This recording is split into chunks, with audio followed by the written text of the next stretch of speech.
The time is 5:31 on Tuesday, February 21st, and I'd like to call this work session to order. First on our agenda are city updates. Ms. Solano, please take it away. Thank you, Madam Chair, City Council, Mayor Gratis. I have three very brief updates this evening. The first is the COVID count for the week is up a bit to 64.9 with the 1 week positivity rate of 7.1 as of this afternoon. Last week I reported it was 6.9, so up just a bit. I also wanted to let you know that today the mayor declared a temporary housing and shelter emergency for the city of Pueblo. It starts tomorrow at 5 p.m. and it concludes at 7 a.m. on Saturday. The National Weather Service is predicting low temperatures for that period of time. I have one more.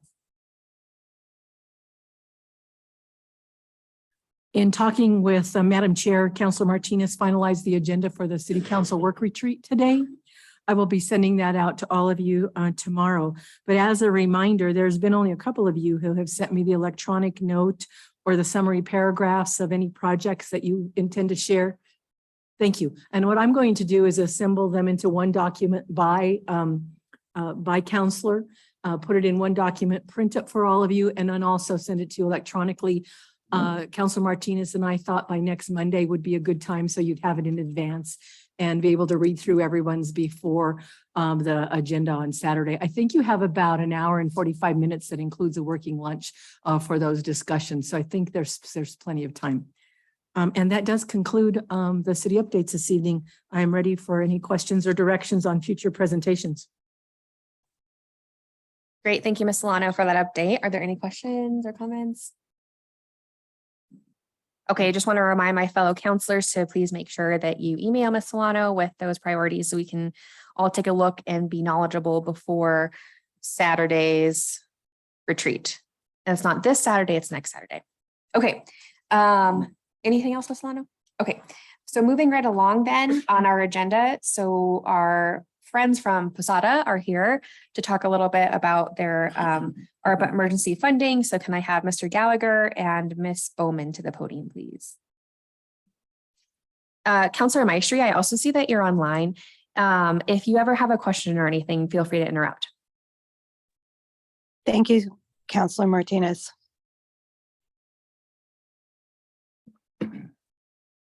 Evening, happy to be here tonight. Madam Chair, members of council, Mayor Gradisar. With me tonight is Kim Bowman of Posada, Josette Garcia and Melinda Lucero behind us. And since I'm behind, I don't know the left or right. But we were asked to come today to detail how we came about with the Skyview ordinance for assistance to the tenants and what Posada is finding servicing them.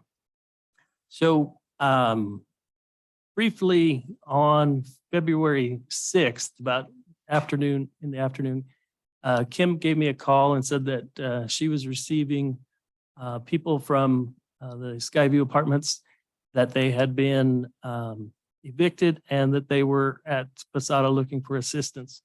She informed me at that time she didn't have assistance to give them, and she was perplexed as to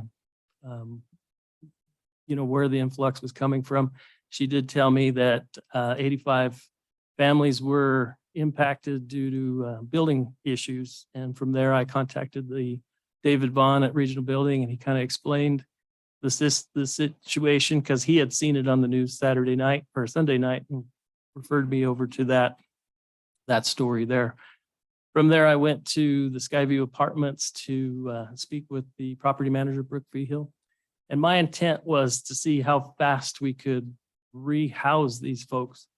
And when she explained what happened and how interconnected the facility was, I realized that there wasn't an easy way to rehouse half of them, and that the way they explained it, it was going to be approximately 3 months for them to get it back online. During the process, I heard wide varying dates of how long it would take, but no shorter than 3 months.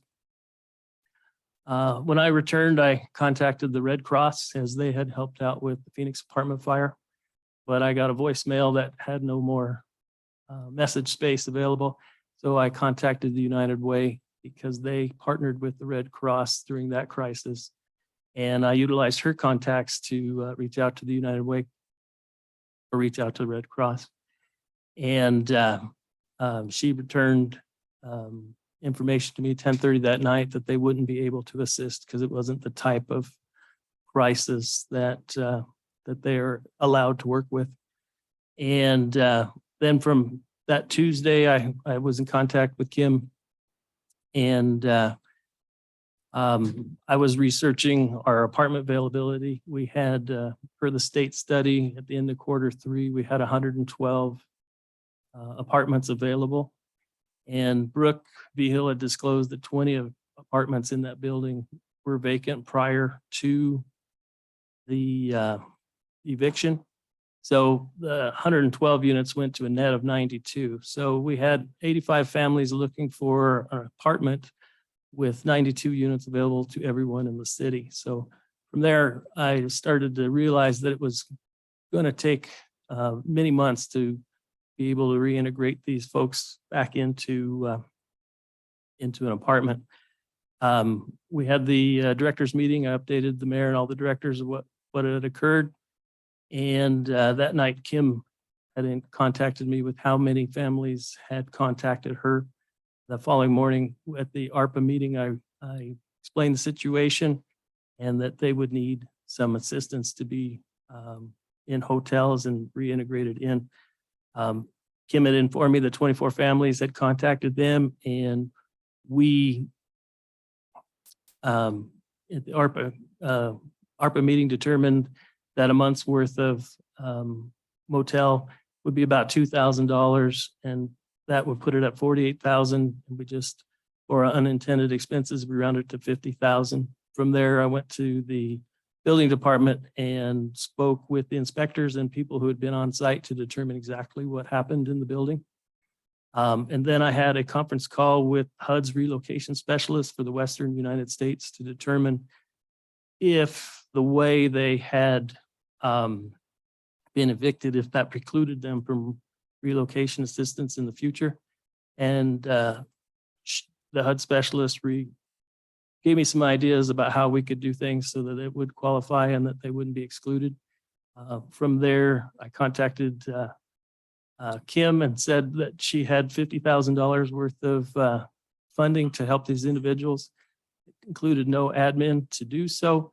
And at that time, Kim told me the 24 families that they had met did have renter's insurance, and that it was requirement from the landlord that they would have insurance, but we didn't know who actually had insurance or what the insurance actually paid for.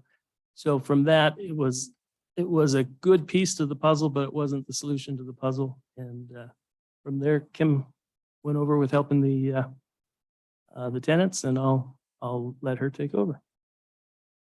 Thank you. So good evening, council members, mayor, and Mr. Kagosic. First, I'd like to extend my thanks to you and city staff for your immediate response to this critical issue. Our agency is doing its best to respond to the recent displacement of 85 households formerly in residence at Skyview Apartments. More than 45 families have outreached to Posada to date, seeking shelter, assistance with insurance deductibles, food, and support. As Brian mentioned, my staff is here with me tonight: Josette Garcia, our program manager, and Melinda Lucero, our tenant-based rental assistance case manager, who have been fielding many of these calls for assistance and working to identify supports. These ladies have been meeting with displaced families, identifying shelter models, researching individual insurance coverage in the event that policies were still active at the time of the catastrophe, and to identify terms of coverage. And with the news of this dedicated fund allocated to our agency, have drafted the appropriate documents to certify residency, verify incomes, and provide critical financial supports to avert chronic homelessness. The availability of affordable housing in our community, as we're all keenly aware, is near non-existent, with less than 2% availability. To date, we're working with 45 affected households. With city contracts signed and funds released, our ability to outreach to this distressed population provides an important safety net, and for this, I thank you. Posada's administration costs entail case management, file maintenance, increased accounting procedures, data entry and grant reporting, the ability, excuse me, for our agency to administer new programs without dedicated operational supports establishes an unsustainable operating model for our agency. With the dedication of the $50,000 fund, no allowance was made for the proportion of costs related to personnel, supplies, and administrative functions. For example, in the event that our agency administers more than $750,000 in federal funds, we are then subject to the Single Audit Act. In the previous year, we exceeded the threshold, resulting in a $22,000 audit bill. Section 602C1A and 603C1A of the Federal American Rescue Act of 2021 set forth a rule that funds may be granted to a nonprofit organization for the provision of these eligible services. And at this time, I'm asking for your consideration of an award to provide for this immediate staff response. And I'm happy to answer any questions or provide any clarifications. The staff is here as well. So thank you. Thanks, Ms. Bowman. Thanks, Mr. Gallagher, for that update. What questions are there from council? Councilor Flores. Now that, we have a clear picture of how many families are affected, and based on what we did in our last meeting, in which I think there was unanimity of releasing 50,000. Could you now reconcile based on the new number and also what you feel Posada needs as far as operational funds for you to be doing all of this extra work? If you could give us those two numbers at this point. The numbers that we're serving right now, we're looking at 45 households. We're helping them to navigate what coverage was available to them through renter's insurance. As you know, most of this population doesn't have the ability to provide for the insurance deductible. Sadly, we're learning that Allstate, that the deductible is $2,500.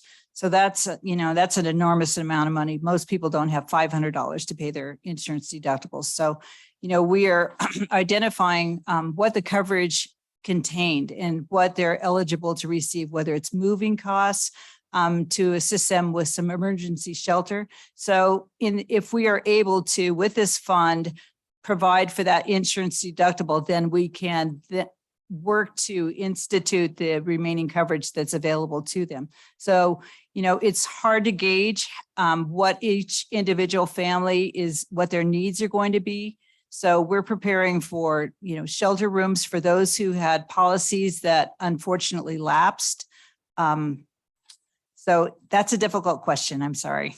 Yeah, just based on the number of 45 or 48 families and utilizing the 1 month stipend for the motel or hotel, that would equate to about $90,000. And I guess I'm just asking you, what would be the percentage that you feel Posada needs to oversee this as a fiscal agent and also covering all of your operational costs? I think the standard administration fee that's allowable with federal funds is 15%. That seems very reasonable. That's all I have. Councilor Graham. Kim, can you tell us a little bit about, when the families come to Posada, what that looks like, with you guys checking their renter's insurance and whether this money is being used for hotel vouchers? Because I think there seems to be some confusion in the community on Sure. what that looks like with Posada. Sure. So, unfortunately, with the news of the fund being released, we have encountered several individuals who have communicated that they were affected by this catastrophe, when in fact, their residency ended 3 months prior to the catastrophe. So, there's a good deal of vetting that's going on. So we're verifying residency. We are assembling all the appropriate forms that are for our files, such as income verifications. Then we're looking at if they did have insurance coverage, what that coverage covers. And so if it has the ability, those policies to provide for emergency shelters, 90 days in a motel is generally what we're finding. So we are assisting with the deductible and letting the insurance then step in and do what they were paid to do. And how many families have you guys placed thus far? You know, we have 45 in queue right now that we're working on paperwork. And as far as direct services that have been gone out the door so far, I'd have to ask Josette about that.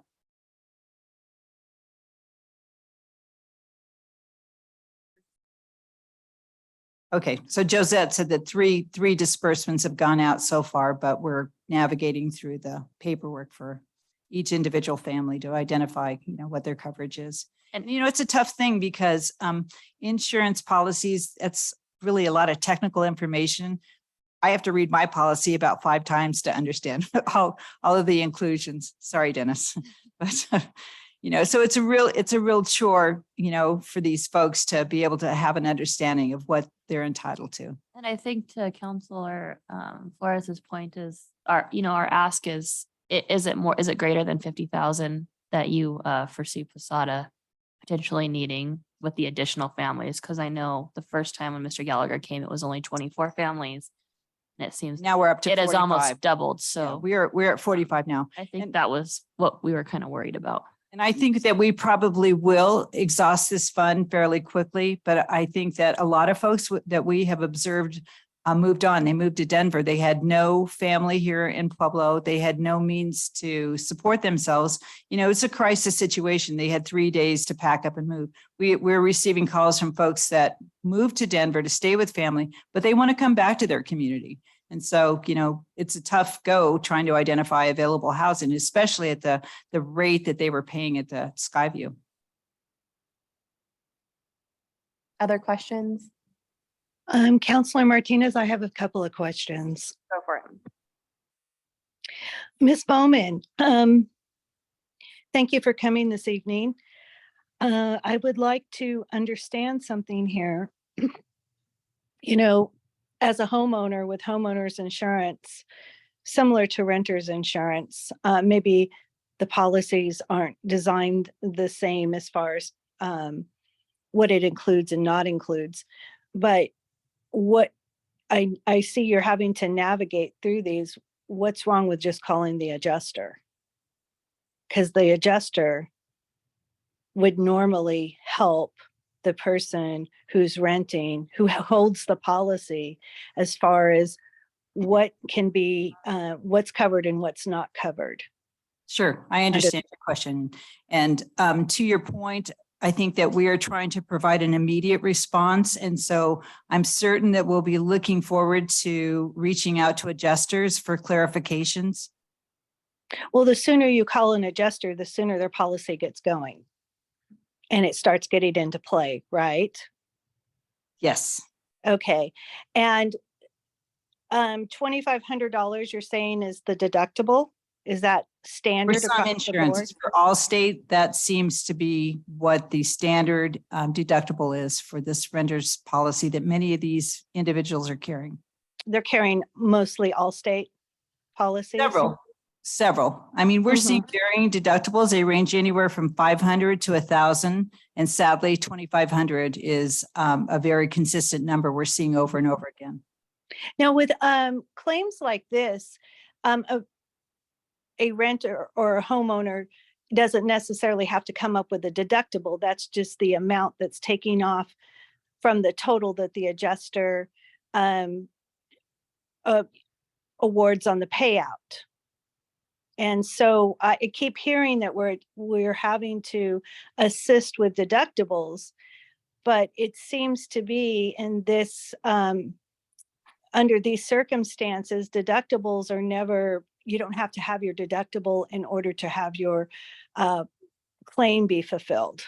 Not like in an auto situation where you have an accident and you need to come up with the extra $1,000 or whatever your deductible is in order to have the car repaired. I'm not sure what your point is.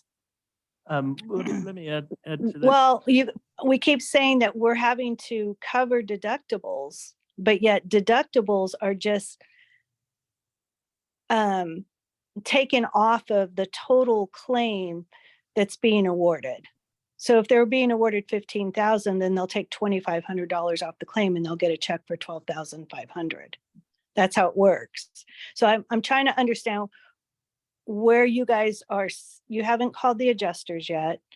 And yet you're saying that they have a $2,500 deductible and you're assisting with deductibles, but you haven't called the adjusters and you haven't, is what you, I don't know, unless I'm confused by what you're saying.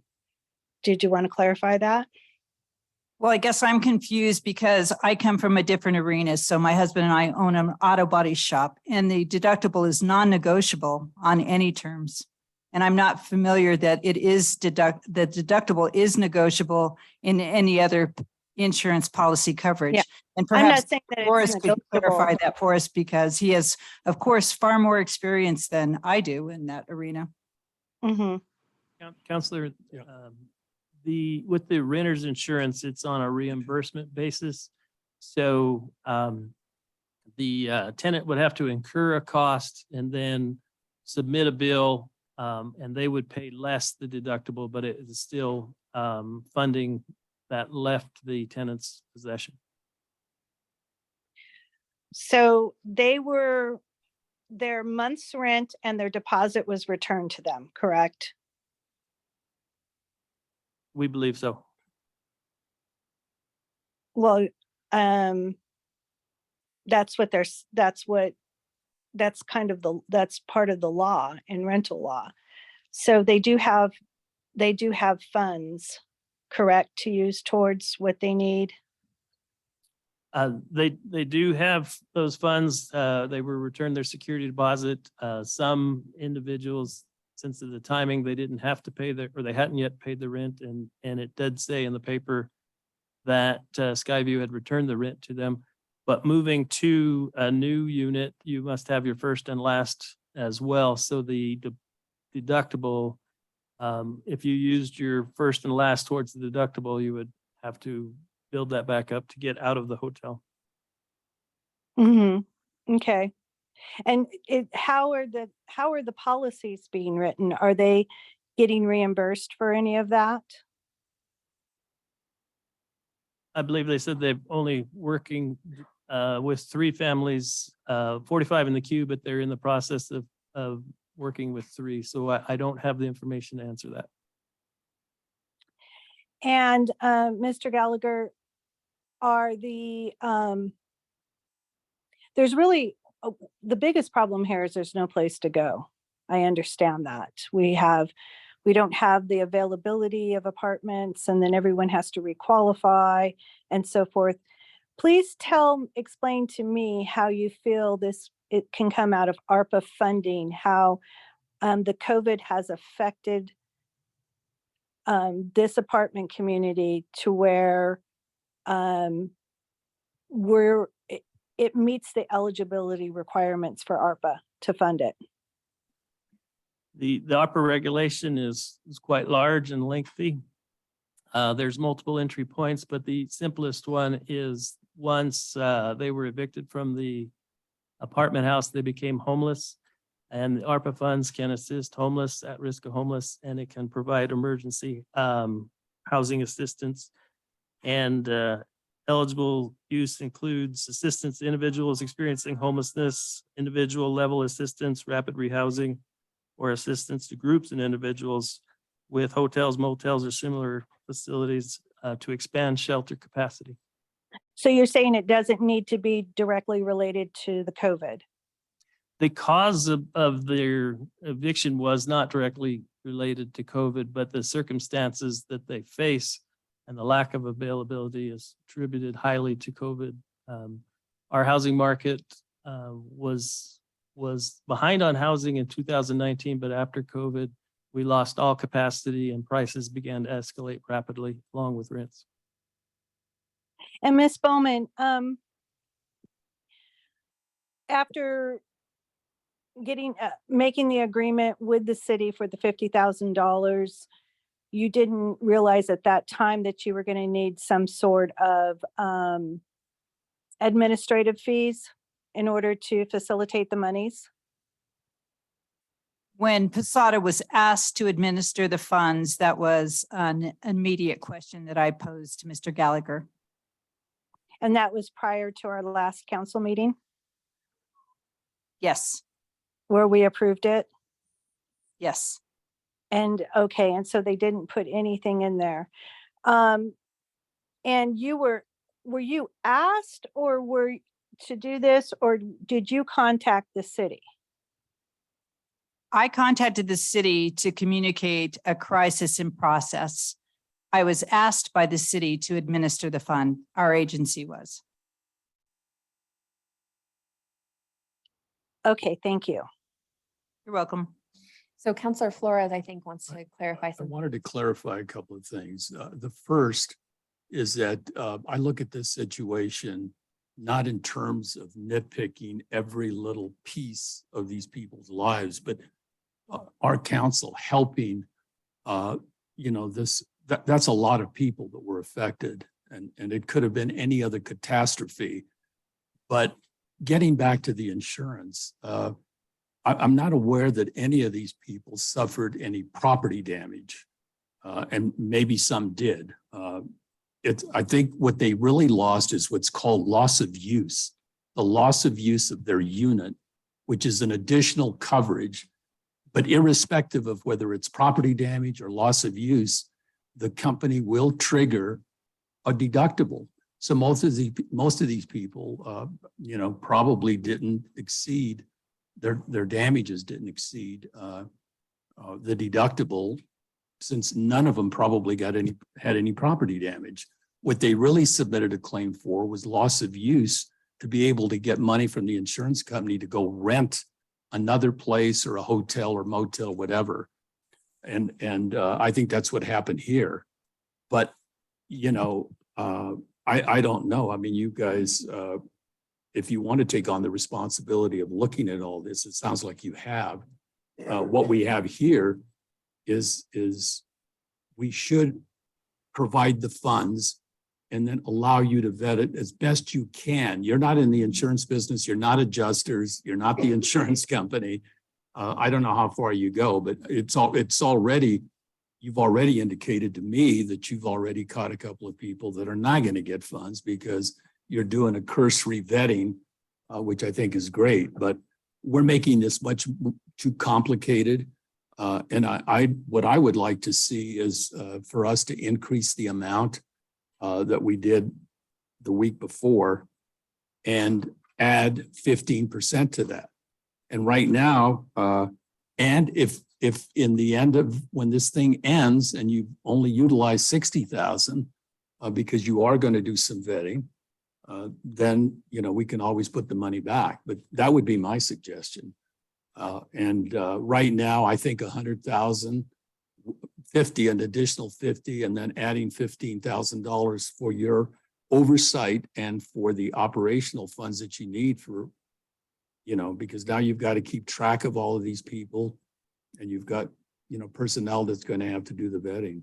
Sure. So I that would be my understand. suggestion. And thank you. And understand also that in the event that, the 50,000 wasn't allocated in full, that those funds would be returned to the city because they are provided to us for a dedicated service. Counselor Martinez Ortega. Yeah, I was gonna direct staff to see if we could put that ordinance or resolution together for that additional 65,000 that Councilor Flores is suggesting. Why don't we just proceed on the basis that we'll go through this money? We'll see, have Posada continue to work, understanding they'll take 15%. As they approach, getting to the limit of that, we'll come back to council and get some additional money if it's necessary. Will that work? It will work. And my question is the contract specific right now and makes no provisions for any admin fees? And is that an addendum that'll have to be added to the contract? Probably so, yes. Okay.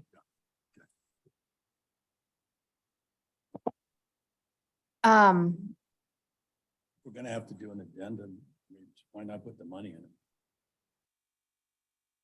I think I heard Councilor Flores say, if we have to do that, why not put the money in? I agree. Let's just put up to $100,000 in. And as Ms. Bowman said, if it's not used for this purpose, it'll be returned to the city, and we'll make sure that's put in the contract as well. So Ms. Bowman, I also heard though, that if you surpass a threshold at 700,000, that also 750. 750,000 that comes with an audit, and that's also expensive. So I also want to acknowledge that, and I'm curious if you have any suggestions with, if you're going to be close to that federal level threshold, what are you thinking there?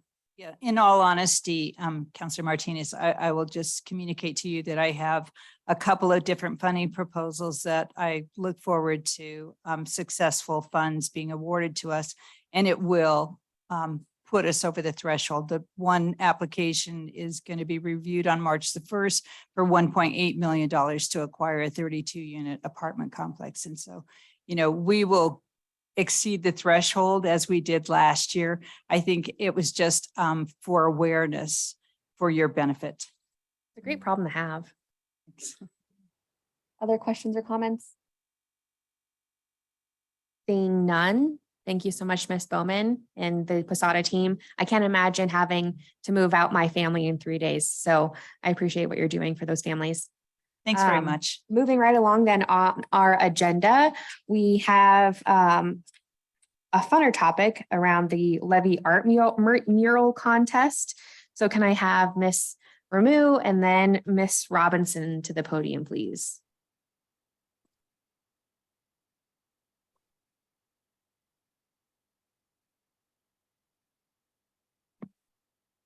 And Haley's coming. She's right here.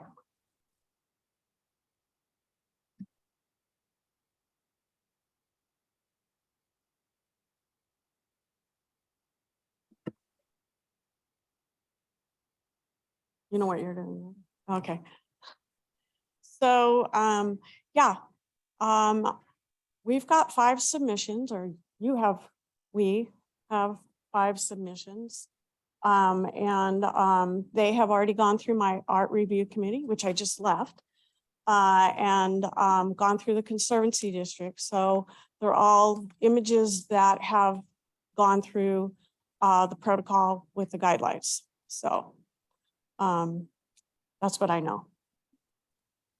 Yeah, so we opened this submission process up in the fall, and this idea came from Councilor Martinez, and the process includes the theme of 5 flags. And so that was the theme that artists were asked to fall within, and no other real guidelines were given as far as what that could include, other than no logos or trademarked or artwork that did not belong to the artists themselves. And so this was open for an extended period of time, then went through the process that Cynthia just mentioned. Now it comes before you as council. You'll see you have sheets of paper in front of you, and we'll go through the 5 submissions. What we'd like to then see happen is that the top 2 or 3 are then put forth for the community to vote upon. This will be done through a social media and website process so that we can invite the general public to be part of the process and help us pick the overall winner. And then this will be painted on the levy later this year. But this is a sponsored event through you all. So I've just given them numbers, no names, for you to review. Can we double check the process? So Yes. do you want us to rank them 1 to 5? Yes. So you'll see on your sheet, they're numbered 1, 2, 3, 4, 5. I know this is a little bit confusing because then I'm asking you to rank them 1, 2, 3, 4, 5. So your top choice is number 1, and then goes that way. And then the top 2 or 3, and I say 2 or 3 because I don't know how you all will vote. And so if we need to include the top 3, then that's how we will put it forward to the public to then vote. Or if it's just the top 2, because there's a nice even clean break with your votes, that's wonderful. And then we'll put this out via social media and the website for folks to vote upon. Okay. Did that answer? Yeah, and for Counselor Maestri, if you can just do it in the chat maybe and send it in, or via email. Or yeah, I can coordinate with you via email, Counselor Maestri. Okay, you want me to go number 2?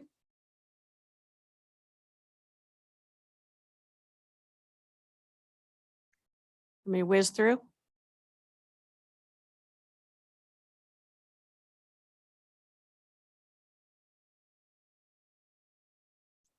And 4 or 5 are similar, but a little different, so.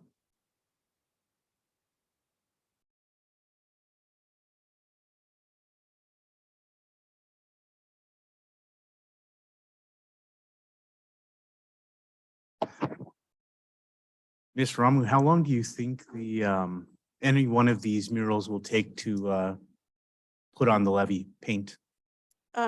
It'll depend on the artist, but I would say 2 to 3 months. And if it's in the summer, they'll work a lot faster. And are there any volunteer opportunities for anybody to help be a part of the mural levee project? You mean like on a mural, this mural, or just in general? Just in general or specifically to this, just in general? Yeah, what was it? Besides working with the Conservancy District, I also work with the Pueblo Friends of the Arkansas River, which supports the levee murals at the same time. And there are a lot of opportunities between them and us. And sometimes artists need support out there, hauling things, or, just following an artist and learning what the process is. And Great. working with me. How would anybody from the community get a hold of, would they get a hold of you, or how would they get a hold of somebody to, just lend a helping hand if they have a free weekend or something like that? They can contact me. I've got a specific email, or they can go to my social media for the Levee Project. And there are 2 of them, Pueblo Levee Mural Project. And it goes right to me. Pueblo Levee Mural Project. Yeah. On Facebook. Uh-huh. Great, thank you. Thank you. And Councilor Martinez Ortega, we will also tag that Facebook page so that folks can see it on the city website and the city Facebook page as well, so they can know how to get in contact. Great, thanks. Great. Questions from council?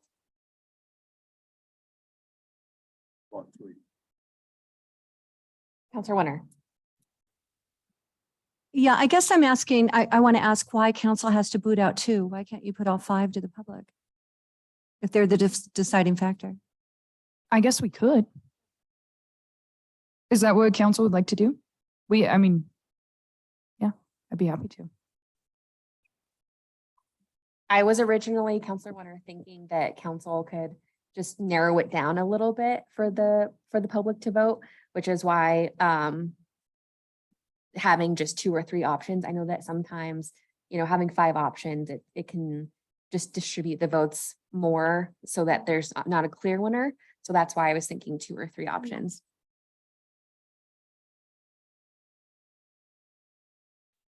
Okay. Any other questions or comments then? So we just vote on 2, right? So if you would just rank them, that way, if there is a tiebreaker, we would then be able to determine. Or if we want to put out all 5, however you decide. I think it's the placement of the It's flags. the placement. It's just a little bit different. Notice they're kind of more in a line in 4, like an Yeah. arc. Versus floating. And there's different placement of City Hall as well.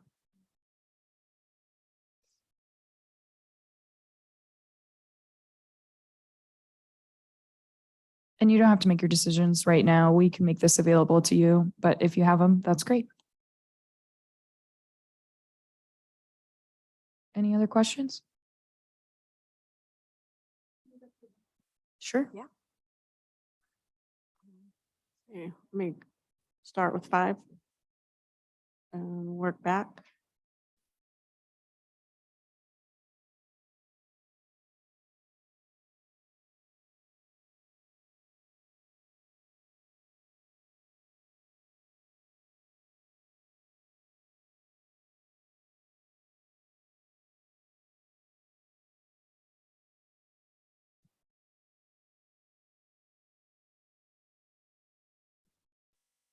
Perfect.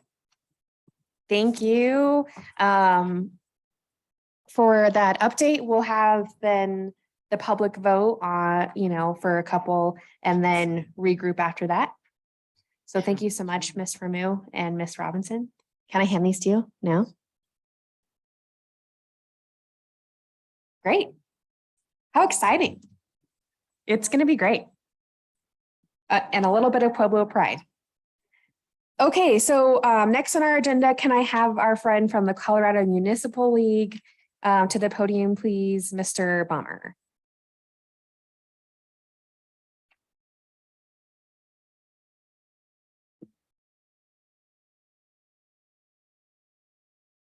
Well, thank you for the invitation. One of my favorite things to do is leave Denver and come see our members out around the state. I live in Westminster, obviously CML is downtown Denver, but it's been way too long since I've been down here, certainly at a council meeting, and I appreciate being here.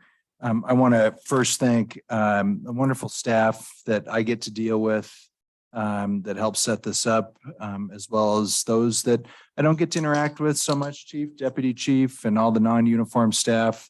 One of the great things about CML is that you are all members, meaning elected officials and staff. And I would be remiss if I didn't acknowledge that you are very well represented as a city and a region, and in large city categories. Larry Atencio has been a CML board member more than once, and is doing a fantastic job and is a great supporter. And of course, the mayor and I commiserate from time to time. I love promoting the Mayor's Day at the fair. What a great thing that's turned out to be, and I know that's setting records. Anyway, let's talk about what I think you asked me to talk about, and that is just a little bit about CML for those of you that may be newer to the flock, and for those who are of interest or have interest in what CML is, and then a little bit, I think, about what's going on with the legislature this year, and I'll come back to that. Let me go ahead and go to the next slide, or do I get to drive up here? This thing right here? You should be able to. Oh, control. I love it. Thank you. So a little bit about CML, and really just a quick overview. The Colorado Municipal League is the state association of Colorado municipalities. We have virtually every municipality in the state, and as Councilor Atencio knows, the one that we're missing is town of Sheridan Lake out on the Eastern Plains. One small little town. I'm working on them. I have a meeting with the mayor, Larry, so I'm working on it. And then a town in Saguache County that doesn't have anyone living in it anymore, but is still officially incorporated. I don't count them, but essentially 99.99% of the municipal population of the state is represented by the Colorado Municipal League. That includes the city of Pueblo, one of the founding members of the Colorado Municipal League in our 100th year. I'll come back to that in a minute. We are governed by a 21-member executive board. One of those is the immediate past president. The others are elected at large by the membership at our annual business meeting, our annual conference, which means when Atencio was campaigning, he had to appeal to small, medium, large, and the largest municipalities, those that were there voting, and did it. Obviously, got elected more than once, and as do all the others. So it really is a well-rounded board in that it represents all sizes of municipalities, but is also elected by all sizes of municipalities, and that's important. We have a strategic plan guided by our mission, vision, values. That's a whole presentation in and of itself. But just know that the vision guides everything. Empowered cities and towns united for a strong Colorado. My goodness, in this day and age, if municipalities can't hang together, then we're in big trouble, even when we have a lot of differences of opinion on how to govern both internally and municipal governance at large. But supporting those core principles and working together on municipal values, very important right now. Our executive officers are our president is a council member from Greeley, Dale Hall. You see the rest of our executive officers in the immediate vicinity. Colorado Springs City Attorney Winetta Massey is currently our secretary treasurer. And then the remainder of the board is there, including Mr. Tencio. We do have one vacancy right now, a city manager in the small category just was recently dismissed. And so we have a vacancy that will probably, it's up to the board, but probably be filled at the election at the annual business meeting in June.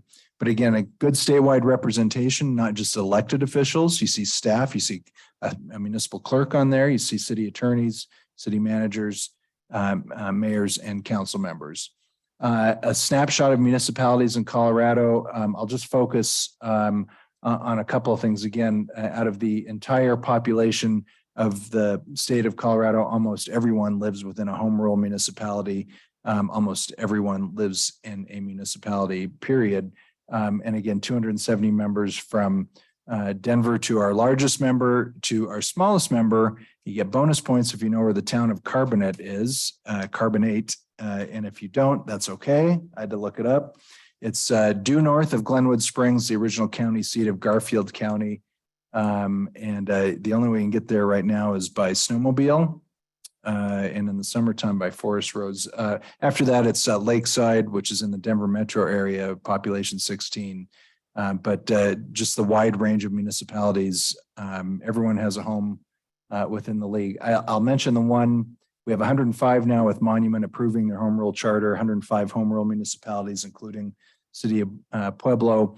The rest are statutory municipalities with the exception of the town of Georgetown. And here's a fun little trivia for your next party. Georgetown still operates under the charter that it had when Colorado was a territory, the only territorial charter. And it's a novelty. The only difficult part of that novelty is if they want to amend their charter, you think it's difficult going to the voters? Well, Georgetown has to go to the General Assembly to amend their charter because it's in state statute.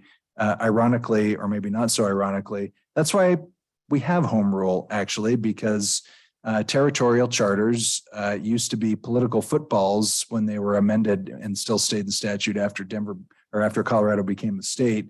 And the General Assembly kept amending charters. And finally, folks had enough. They said the people that live in municipalities ought to be able to determine what their future is. And we ended up with the home rule amendment to the Constitution. And that ended at least most of the meddling in issues of purely local and municipal concern. So the General Assembly just finished their 45th day. That means tomorrow is day 46. That means there's 74 days left. And that seems like it's a good chunk of the legislative session that has already happened. It isn't even close to what we expect to see. I have in my now almost 24 years with CML, I've come up with something that I think aptly describes the legislative session. There's two halves. There's the first 100 days and the last 20.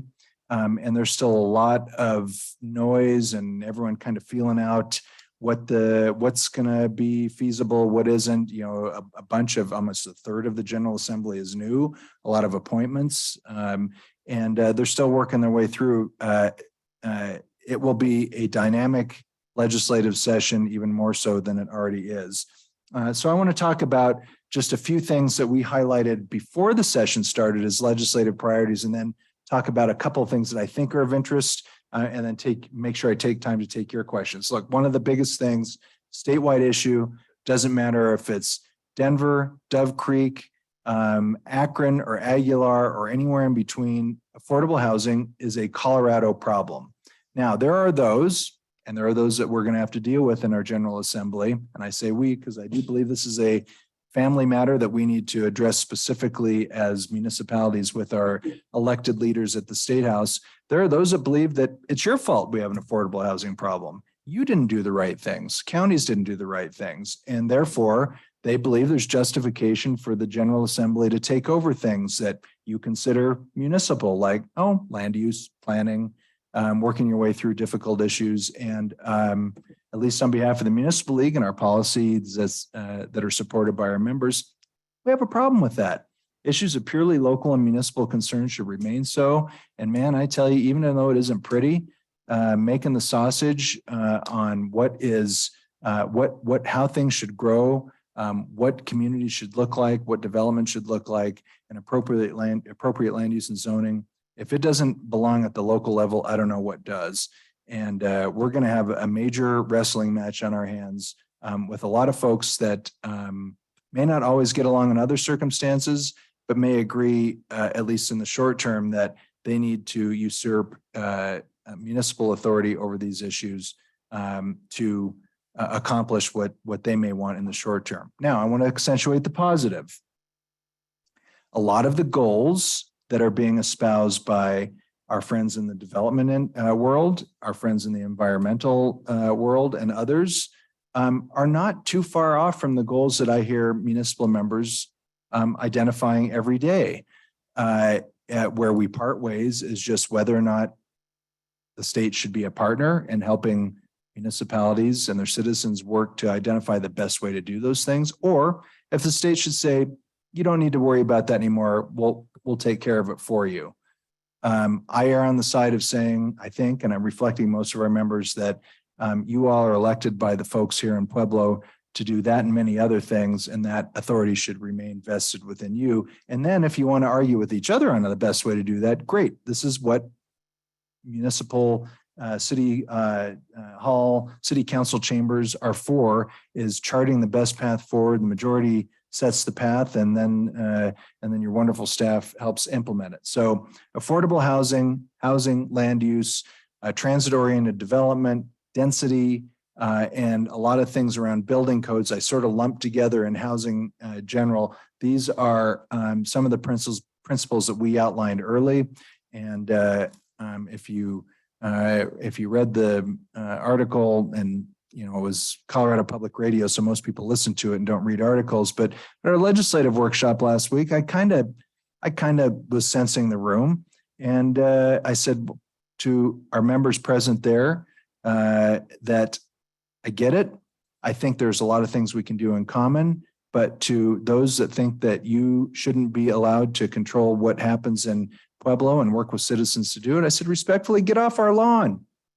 I think that you all have the ability to determine what's best, and that the state can be a partner in that. And that is the core of our legislative priority. So that's my sermon on affordable housing. I hope you're all, even it doesn't matter what your personal viewpoints are and how you work together as a council. I hope that you can all agree that the decision-making is best kept within the city, that counties within the county, and that we work together on a regional level to solve these problems together in collaboration with the state and not in competition with the state. Criminal justice, boy, that's been a moving target over the last couple of years as we've seen things swing back and forth. We continue to try to work with the state and the state legislature on collaborative relationships. I personally have made sure that we are working with our law enforcement community, a good conversation with the Association of Chiefs of Police before the legislative session started. And I think as it relates to auto theft and fentanyl, and making sure that we're addressing problems while respecting, sort of the new reality and all of these things, that we aren't doing things that take away from our ability to reduce crime rate and recidivism. And again, I think there are good stories to tell, and maybe in this area, much more alignment among the various interests that may not have been in alignment in the past, and that continues to remain a priority. Well, in elections, one of the great things about home rule municipalities, you get to determine how you handle your elections, and that's a good thing. Over in Florence, they had a little bit of a kerfuffle, which is why this is on there. As a statutory city and governed by statutes, it wasn't clear when the entire city council resigned, except for the mayor, how they would fill vacancies or call a special election. And the league is leading in legislation to help clarify statutes to be able to resolve those situations. Hopefully, they don't exist too often, but when they do exist, we want to be helpful. I'll just say, because not too far away from here, we've got a similar situation occurring right now where all but two board members, as I understand it, from the town board in Boone have resigned and are facing a similar circumstance. And I am in a lot of contact with my good friends in Boone, not too far away from here. Municipal courts, again, something that starting in 2020, we saw a lot of legislative action on. I'll just say here because, and Brother Kagosic knows this, municipal courts, those are home rule. One of the things that's designated as a matter of purely local and municipal concern is how municipalities govern their municipal courts. And we've gone along with a lot of reforms and things over the years, and we continue to work on collaborative efforts. But at some point, if a municipality ever feels like the state is pushing a little bit too hard, just remember that the governance of municipal courts is a matter of purely local and municipal concern. One of the things that is called out specifically in Colorado's constitution. But in the interest of collaboration and working to streamline, particularly in some of the things where we interact with both county and district courts, there are some things where we can accomplish things that streamline the criminal justice system, and we're working on those. Open records. So we know, and I think it's sort of like the 7-year itch. About every 7 years, we see legislation that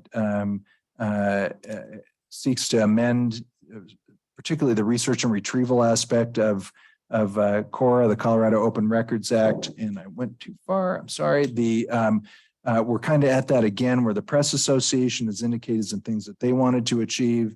It's been about 12 months of negotiation now. I think we're still in a positive space in this, at this spot where, particularly where the state is a partner here, because whatever happens with CORA doesn't just affect municipalities, it affects all governments. But I do think there's some room here to work with the Press Association and maybe update some parts of the statute, and those conversations continue.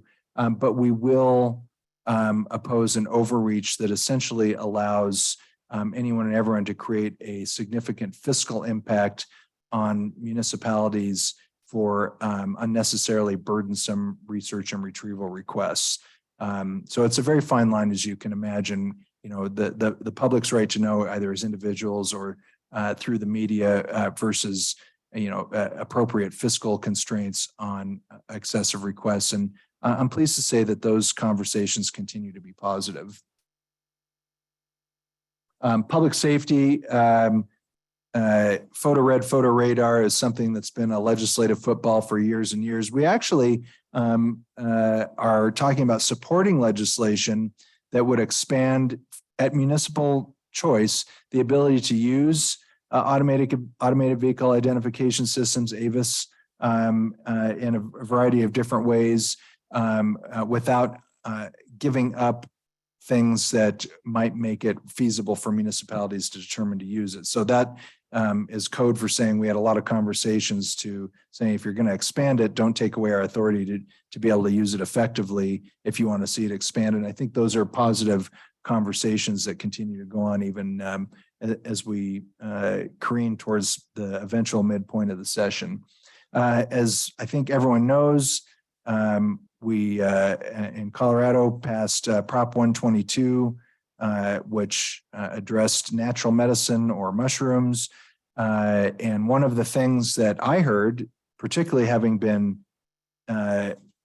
directly involved after Amendment 64 and on the governor's task force to implement that, I heard a lot during the campaign about, hey, we're just trying to do the same thing with mushrooms that we did with marijuana. Well, that's not what Prop 122 did. First of all, it was statutory, not constitutional, which means that there's the ability to correct errors, particularly when it was represented different than what the actual statute says.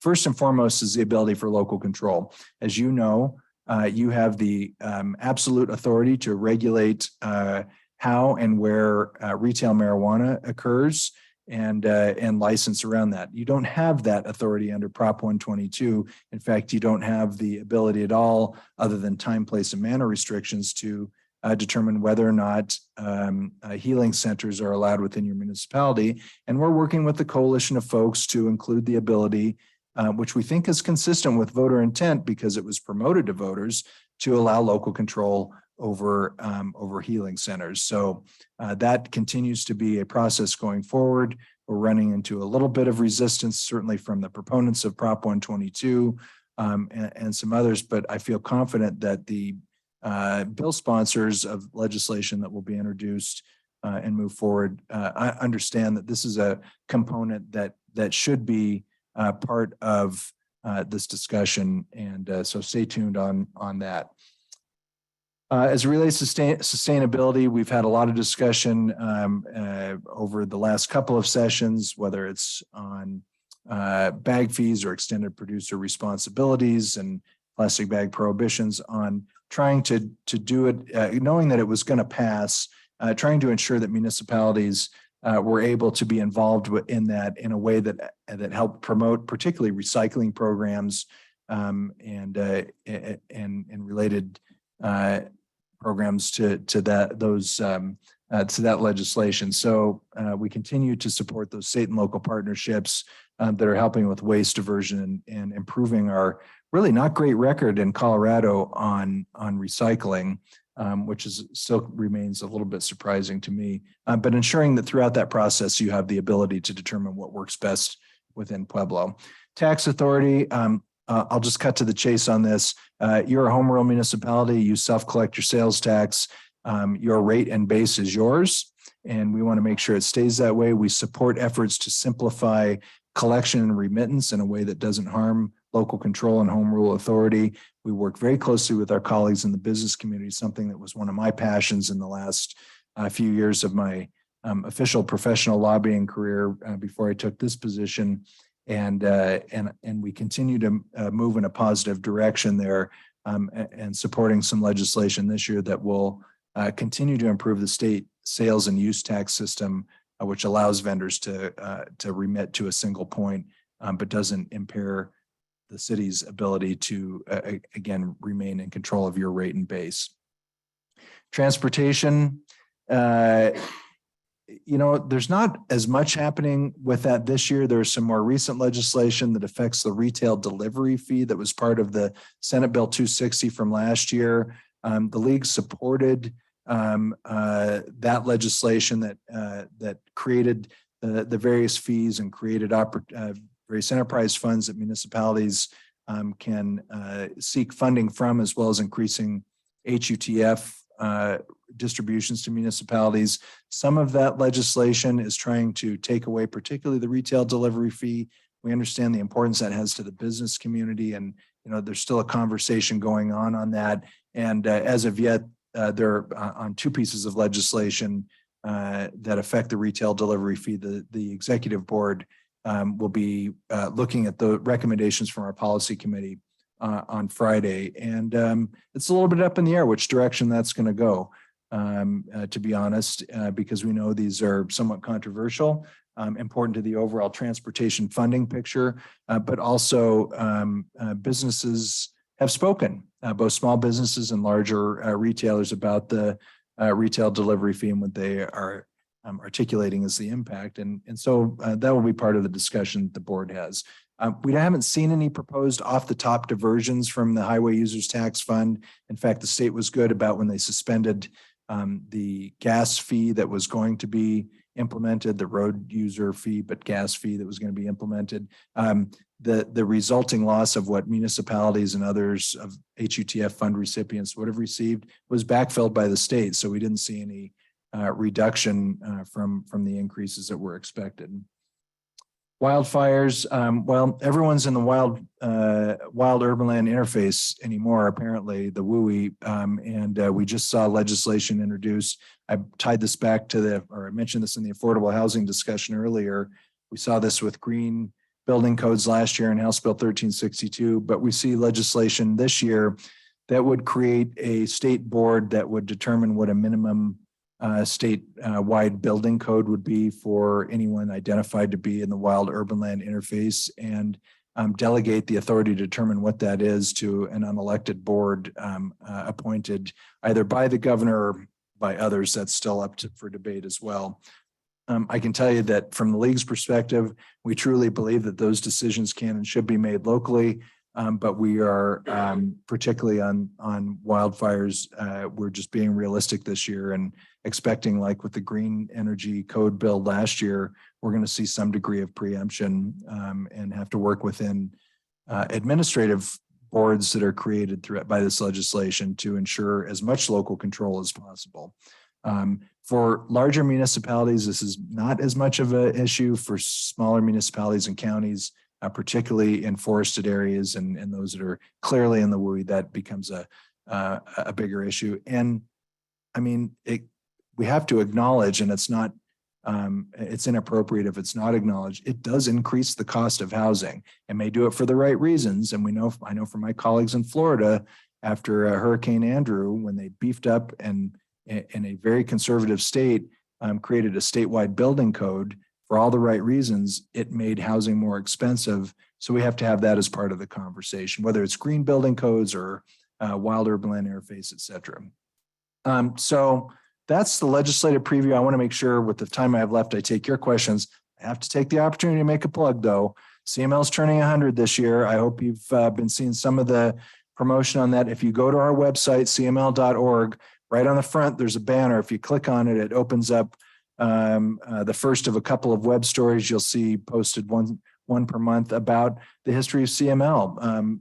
Pueblo was one of 11 founding municipalities 100 years ago in April.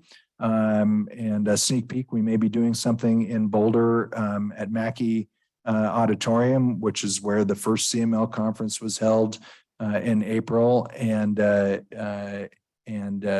But our big event will be our annual conference in June at Gaylord Rockies. Contrary to what the staff would like me to do, I am not jumping out of a cake, nor is our board president or any board members. So you heard it here first, but we will have a great conference. And for those of you who have not been, I really encourage you to do it. For those of you who know others that have been, ask them about it, because it is really the premier event to network and learn from your colleagues in other municipalities, whether they be larger than you or small. Everyone has an opportunity to learn something. And from what I've seen so far, a really great lineup for our agenda.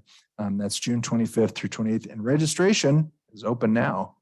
And then I mentioned the the image on the right is the banner you'll see. Our century of service acknowledges both our roots, and then going forward, the next web story that will be published is the history of home rule. I got a preview of it. It's pretty neat. So with that, I want to take your questions. I do have some info on the latest on some legislative issues. I want to make sure I hear what you're interested in and respond appropriately. Just know that unlike 2019, 2001 to 2019, I don't go to the Capitol on a day-to-day basis anymore. So if I don't know the answer to a question that you ask, I will get the information and make sure you get it. Thank you. Yeah, great. That's a lot of information for sure. What questions are there from council? Counselor Atencio. Yeah, I think one of the reasons we wanted you to come to speak to us, Kevin, was that to emphasize that CML encourages and supports and is aggressively supporting home rule. And we should have all the control and home rule control in terms of local activities, anything that we do. And ever since I've been on the board, and I'll bet for the past 100 years, that's exactly what CML espouses. Yeah, thank you. I mean, it may seem a little trite, but it means something. Keep local control local and home rule at home. That means decisions made by those that are closest to the people, with folks obviously up here making those decisions, and being elected by everyone that you represent, working together through thorny issues, and not ceding those issues or allowing them to be ceded to the General Assembly or to others at the federal government level, for that matter. So yes, absolutely. And I should say, especially for my colleagues up here, this is my last year. So someone else will have to be elected in June. Hopefully somebody on this council will run. So. And we'll be putting some in the newsletter soon about how to apply for candidacy. So that those elections are held at our annual business meeting in June. Even a better reason to attend. Counselor Flores? Yes, for many, many years, our city had a lobbyist, Ray Kagosik, and he passed away several years back, and his associate then took over.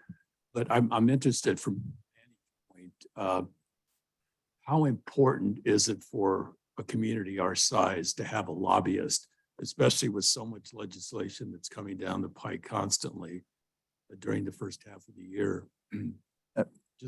Yeah, thanks for that. A great question. One I get frequently, and let me split it into two parts. One, and maybe the easiest one is in terms of federal issues and issues involving the federal government. I think municipalities over a certain size, and I think Pueblo certainly qualifies. You have some very specific issues and interests with the federal government that that probably warrant a specific representative, someone who can speak directly to our delegation and also ensure that National League of Cities, which I can help out on. I'm on the NLC board at least for another year. That those issues are represented. So when it comes to the Colorado General Assembly, let me just say this. First of all, any municipality that determines that it wants specific an individual representation, absolutely fine. No issues whatsoever. In fact, we have a municipal caucus meeting every other week in which we ask or allow member municipalities, whether they're represented by staff or a contract lobbyist, to send them to CML. We do it virtually now. And we talk about what's going on, share a little intel, and make sure that we're at least working off the same script. Some of my colleagues in other states have had, like they have a municipality with a contract lobbyist that's working in a different, working towards different means. Never once been an issue in my 24 years at CML. And I think part of that is because we stay in contact and know all of those contract lobbyists. So if a municipality chooses to do that, we absolutely maintain those communications. It may not be necessary in every circumstance, and it may not be necessary next year. If it is this year, it just depends on the issues that are facing the city, any city or town, and whether or not they're specific to you that you feel like collectively you might want to have direct representation or at least direct advocacy. Otherwise, as it pertains to overall municipal interests and core municipal issues, we got your back. And we count on your support in contacting and staying in touch with your delegation members about the things that are important to the city of Pueblo. You are, not to diminish the importance that our professional lobbyists have in the State House on a day-to-day basis, but you all are the best lobbyists, because after those folks leave on the weekends or after their 120 days are up, they got to come back here. And those are uncomfortable conversations at the post office or grocery store if they have not acknowledged and listened to and hopefully supported things that are important to the city of Pueblo. You're welcome. Thank you. Counselor Maestri, did you have anything? I did. Mr. Boomer, so what is your feel with what's going on up here at the state capitol with your lobbyist speaking with the representatives and the senators and so forth? You know, we have a majority up there. The majority is what votes, and that's what we end up with. What is your feel? What's the feedback from the discussions that your lobbyists are having as far as losing this control? I mean, obviously they're probably getting some sort of feel of what these representatives, both state and House, and the decisions they're going to make. Yeah, it's a great question. First of all, we haven't lost anything yet, and at least I hope we don't on my watch. That's certainly my intent. And as it relates specifically to this land use and zoning discussion, And, you know, I had a conversation with a friend of mine in the development community yet, which I know they've got more access than I do on some specific issues. And they're frustrated. They don't know what's going to be introduced, what the legislative package will be. There was a lot of back and forth and the Denver Post and I think the Colorado Sun, certainly Colorado Public Radio about, you know, what might be in a legislative package and is there or isn't there a bill? And I've done this long enough that's fun and exciting conversation today. Next month, it won't matter because we'll know eventually what will be in legislation. And specifically to your question, I don't think the answers are in yet. I don't think the polls are closed yet on whether or not local control gets thrown under the bus in this legislative session. I know what some that have big megaphones and make a lot of speeches might say, but I come from a background where we go to the second floor, House and Senate, and we count votes, and we count on our members to help us count votes and flesh out what are those important issues and get folks to commit. I'm with you, I'm not with you, I need a compromise here, and we work through that. Boy, there's still a lot of work to be done on that. And that only starts once we know what's being proposed. Right now, it's just really very high level concepts. And do you feel that this is a year that a lobbyist would help us, especially when it comes to local control? Because I'm going to say this, I mean,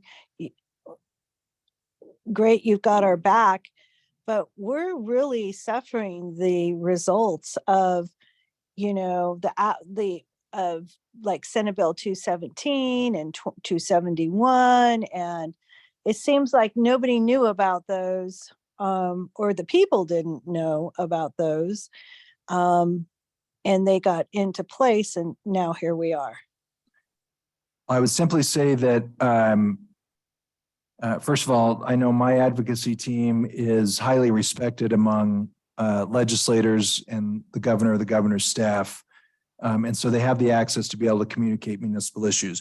Whether or not legislators choose to prioritize those among the other issues that they're being lobbied on is a conversation that frankly is best happens outside of the State House and when those folks are invited into study sessions, for example, or to individual meetings to talk about the impacts that legislation or proposed legislation or policies are having on the city or individuals.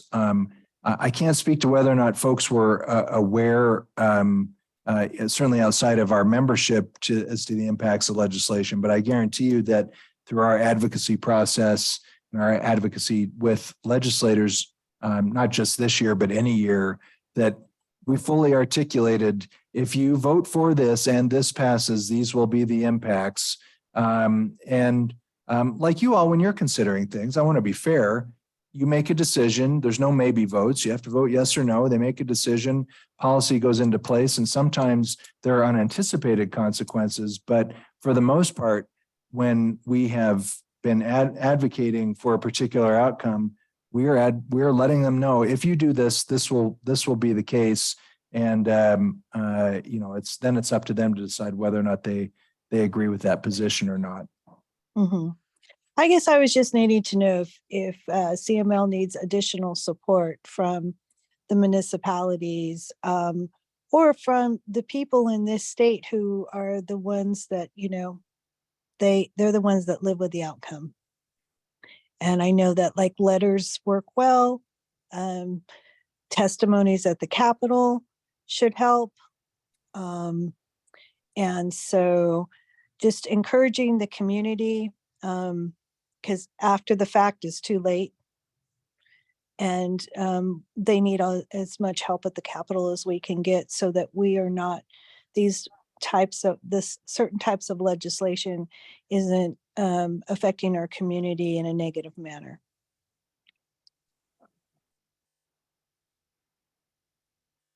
Counselor Graham.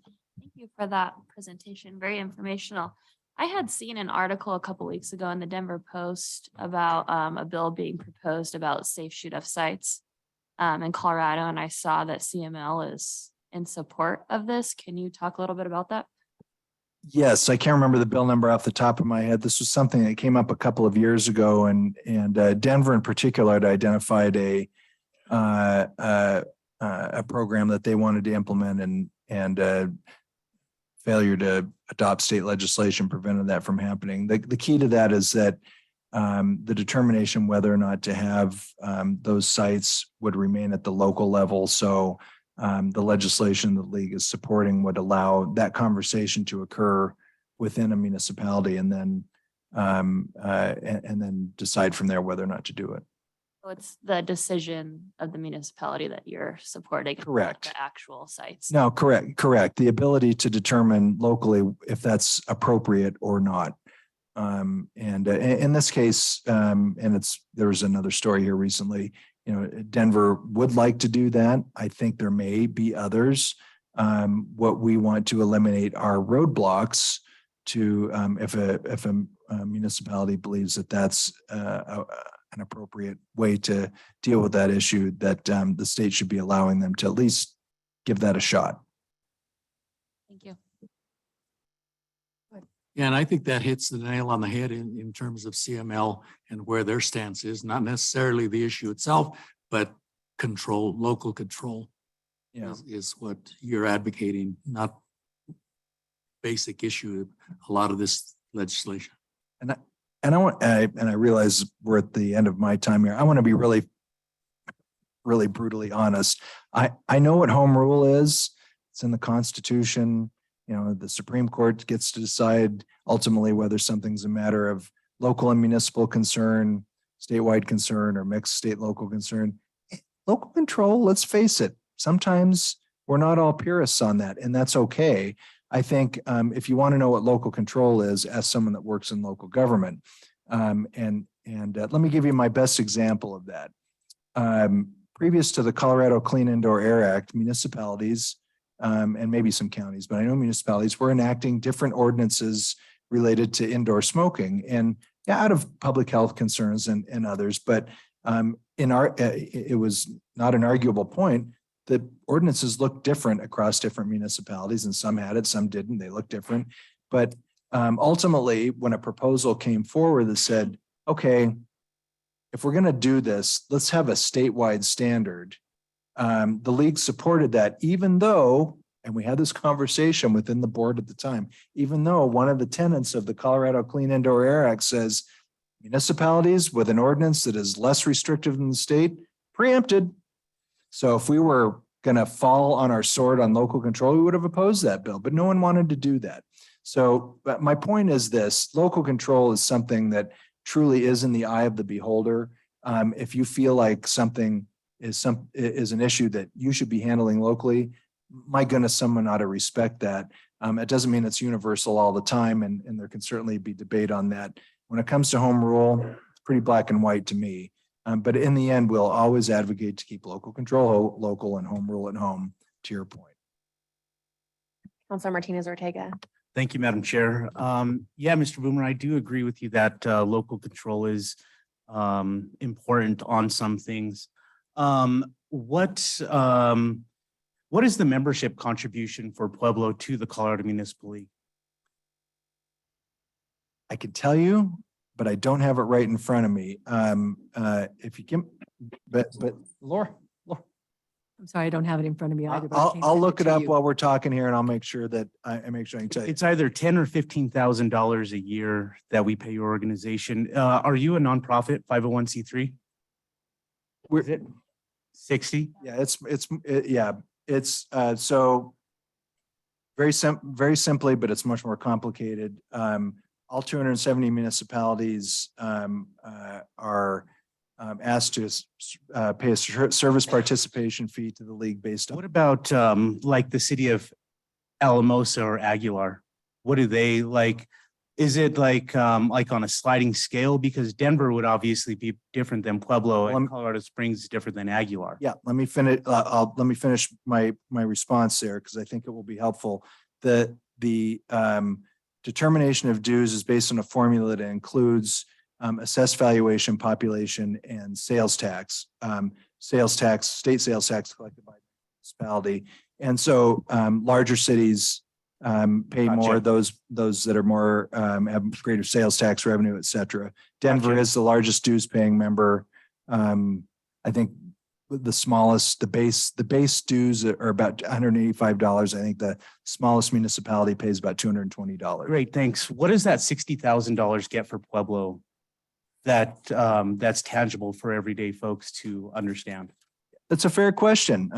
I call it the "What have you done for me lately?" question. And what do we do?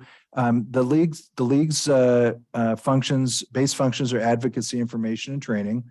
So first and foremost, we've talked a lot about advocacy here tonight, representing municipal interests before the General Assembly, state agencies, and the federal government.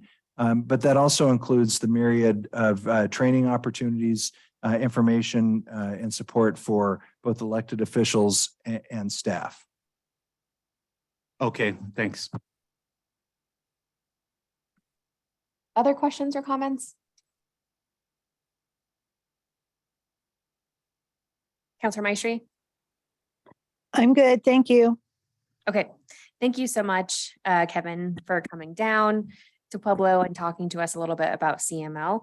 I want to also point out that Counselor Atencio has printed these mighty fine policy things in front of us. So thanks for doing that too.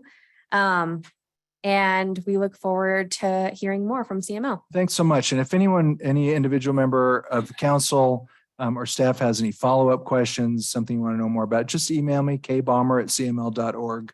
I try to respond within 24 hours. Great, thank you. Thanks for your time and the extra time as well.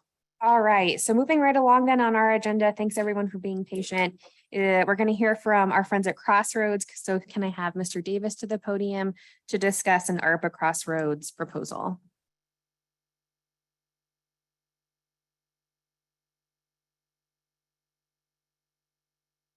And Madam Chair, I'd like to invite Dr. Samaro and Dr. Archuleta to join us. Great, thank you.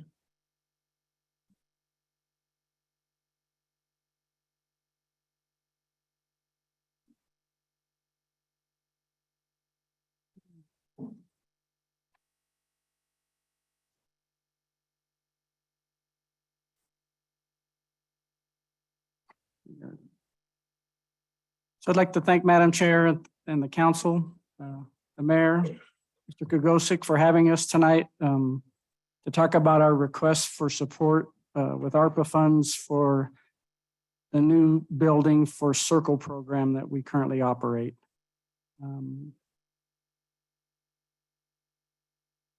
So a quick history of Circle. Circle was a program that started at the state hospital.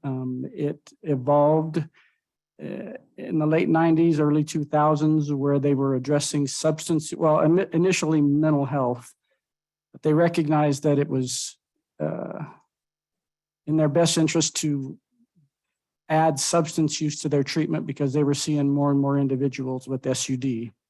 And then along with that, they were able to add a physical health component at the state hospital, which made it even more effective because a lot of times people with a substance use disorder and a mental health disorder have a lot of barriers due to their physical health barriers. And so it became a very successful program over the course of roughly 18 years. And it was a statewide service. They had limited beds. They had a 6-month waiting list. But it was so successful that it was in high demand. In 2017, the state hospital elected to shut the program down due to a nursing shortage that they had.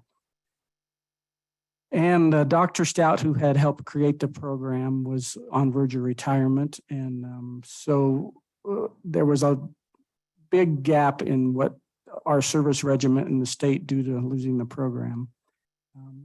At the time, Senator Garcia and Representative Escar saw that this was going to be a big issue for not only Pueblo, but all of Colorado, and made an effort to resurrect the program And at the same time, when they went to the legislature, they realized that the state really valued the program. And so they came up with a plan to open 3 of them, with Pueblo being the flagship. At that time, they put it out for bid for community, 1 in Pueblo, 1 in Grand Junction, and 1 in Fort Collins.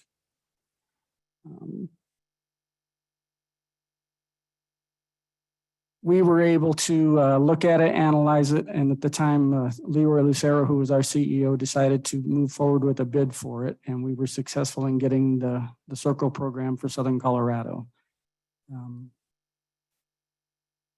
We no sooner got it open, and we were able to retain Dr. Stout and some of the staff and really get the essence of the program up and running when COVID hit. When COVID hit, a lot of things changed. Everything changed. Staffing issues changed. Funding changed. Obviously, the safety distancing changed everything. We had put the program in a temporary housing in a building we had over on East Evans here in town, which wasn't appropriately suited for the program, but it was a way to try to save it. And the staff worked tirelessly to resurrect the program. Our staff also spent many hours helping the programs in Fort Collins and Grand Junction get up and running as well. And then once we got it open, we were promised that the state was going to help us get it funded to find a more suitable location. That kind of wavered when the financial markets started crashing because of COVID. But the legislature, held to it, and they were able to get us some funding. Unfortunately, we tried to get a facility here in town, and that didn't pan out, and we lost that funding. But the following year, we were able to get some of that reestablished, and then we found a property out in Pueblo West that was suitable. There was a lot of limitations around it, mainly being the zoning.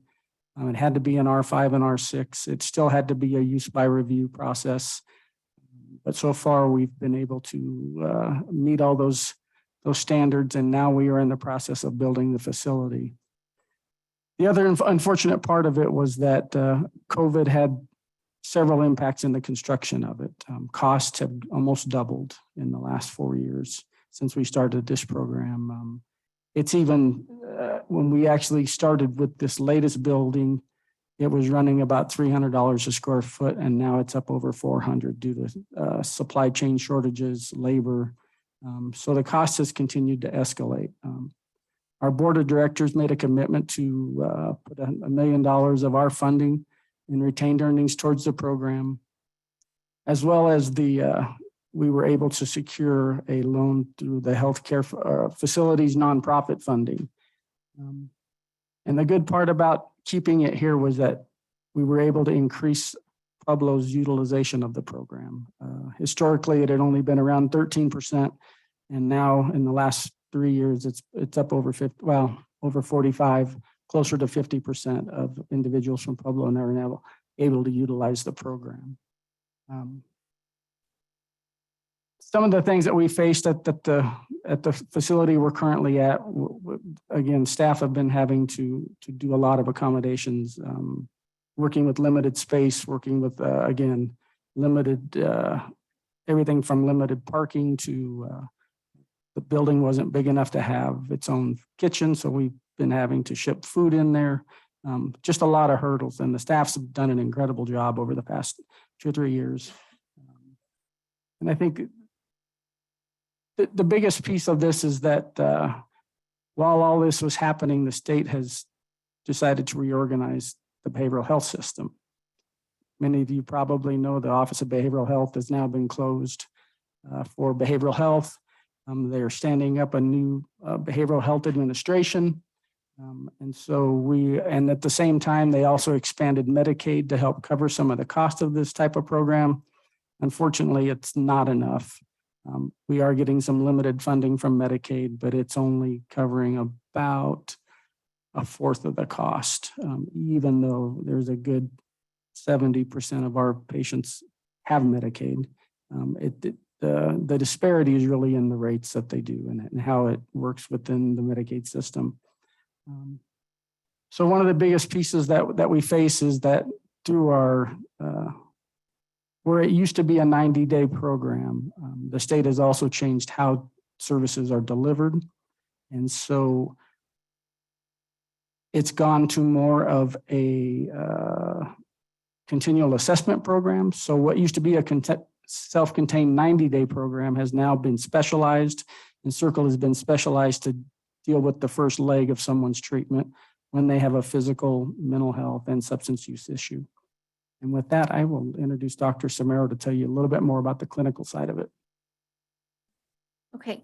Hello, thank you for having us. So with the 3.7 level of care, this is through the ASAM, which is the American Society of Addiction Medicine. This is what all of us in the substance use disorder treatment community are kind of ruled by in terms of determining a patient's level of need and what type of services they're going to qualify for. So at Circle, being the highest of 3.7, our clients are getting weekly over 20 hours of treatment provided in a structured environment to help address the psychiatric component as well as the substance use disorder. They get weekly visits with a psychiatrist and with a medical doctor to make sure we're attending to all of their needs. And Circle is unique in a lot of ways, but it really focuses on that whole person care and gets them set on the right path to continue on down through the other levels of treatment.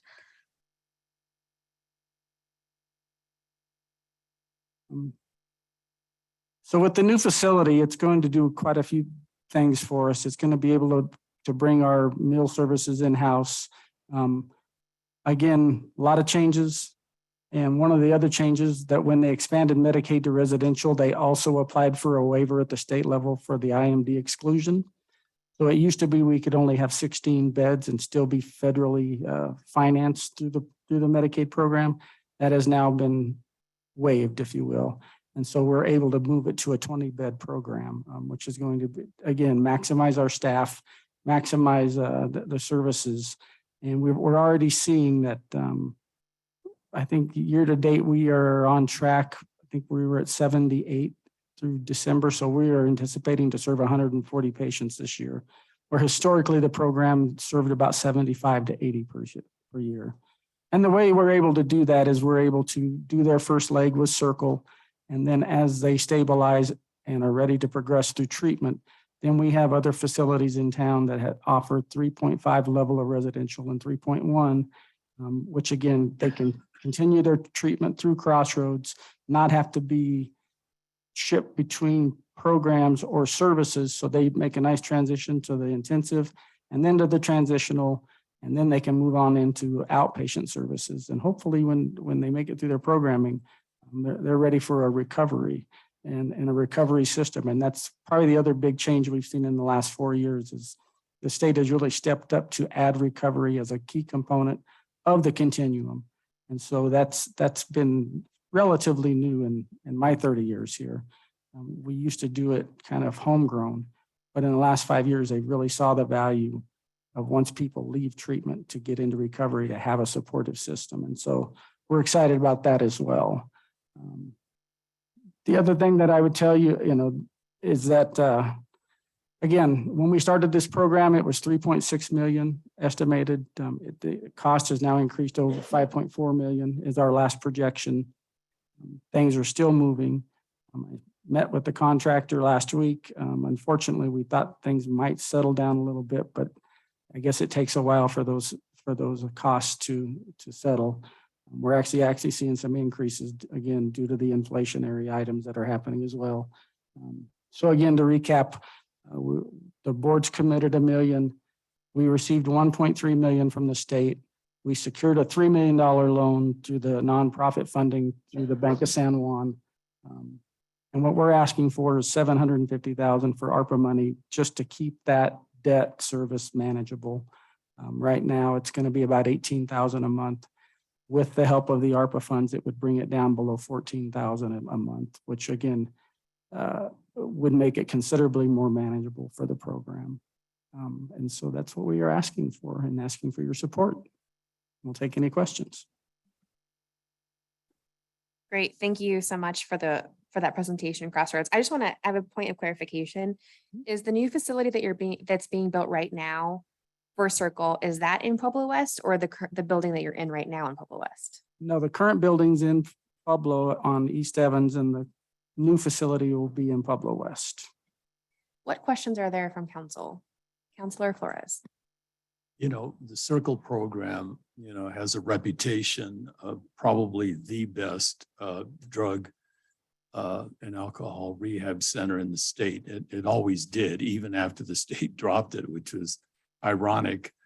The question has to do with why it seems like Pueblo is benefiting by it being located in Pueblo. If you're seeing, you know, 40% of the patients coming out of Pueblo, but it really is a state facility so that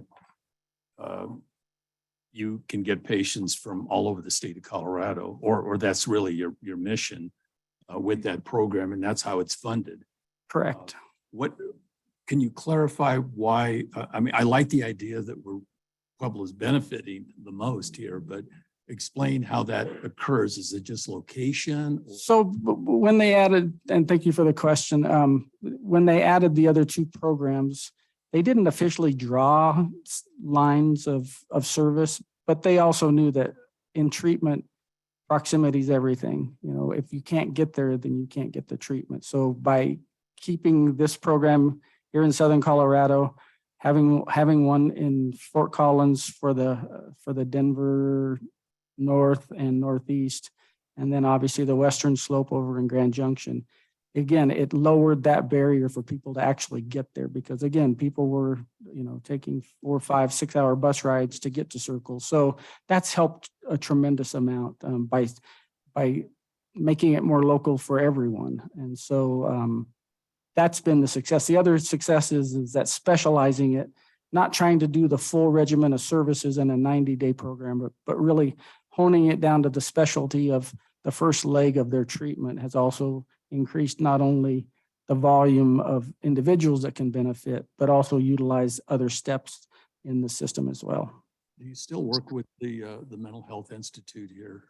There's still I guess, a connection there. They're mostly doing restoration right now. So we don't see a lot of folks come from there, but from time to time we do. The last question I have really is a legal one. You know, the ARPA money that was given to the city of Pueblo. I need to look at our city attorney to ask this question, and that is, you know, can ARPA money that was designated for the city of Pueblo be utilized, you know, outside the city? And I think that's a very basic question, but I think it's the most important question to me. And obviously, what you're saying is that we certainly have, we get assistance at the city by the amount of beds that are available for our citizens that need this kind of treatment. But Mr. Kogosic, could you address the question about whether the ARPA rules would allow city council to provide this funding? Yes, thank you, Mr. Flores. Mr. Davis, good to see you again. Thank you for coming tonight. The proposal that you have presented does not qualify for ARPA. It is in essence, you know, a debt service payment. And ARPA says that we can't use ARPA funds for debt service, even of city debts. So it doesn't qualify as presented. Now, does ARPA authorize the payment of funds to treat mental illness, to treat substance use disorders? Yes. But we'd have to restructure this in some way to not have it pay for debt service, but to make it a treatment, you know, a treatment payment. And if that's council's wish, But to say that we're going to use it for debt service and thank you for being so forthcoming about that is not permitted by ARPA. The acquisition of a building without treatment is also not permitted by ARPA. So we have a proposal, actually two proposals, one from United Way, one from Harm Reduction Association. And we will give them funds for services, understanding that building acquisition is part of their program. Those have not been approved by council. Those are under consideration. But the only way that we can get your proposal to fit within ARPA guidelines is to pay for treatment. And it gets a little tricky with our friends from the state. This is a state facility and how those funds get used. But debt service and building acquisition without a treatment component is not permitted by ARPA. I don't know if that helps. Thank you. Just had the building been in the city of Pueblo, we would still have the same issue. Yeah, the same issue. The fact that it's, I mean, if it's in Pueblo West, it's gonna treat people from Pueblo who live in the city. I mean, that's not the problem. The problem is debt service and building acquisition. The state of Iowa decided to spend ARPA money on building acquisition. They're the only entity in the whole country that's done that, but they've done it. My advice has been, let's accomplish the same thing, but require that Harm Reduction Association and United Way provide services until December 31st, 2026. And that's how those subrecipient agreements were drafted. So you basically are encouraging them to consider maybe a different way of submitting this.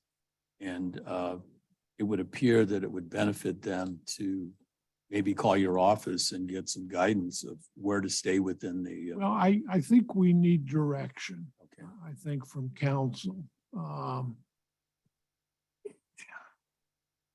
The state has received so much more ARPA than Pueblo's 36 million.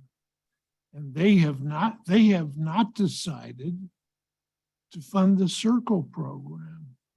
It's really a state responsibility. It's more of a county responsibility because they do social services. The city doesn't. So it's the direction of council. And I will make it as defensible as possible, just as I did with harm reduction and Pueblo United Way. I guess I have a point of clarification really quickly, Mr. Gosick. So they're still going to be providing services, particularly behavioral health treatment services.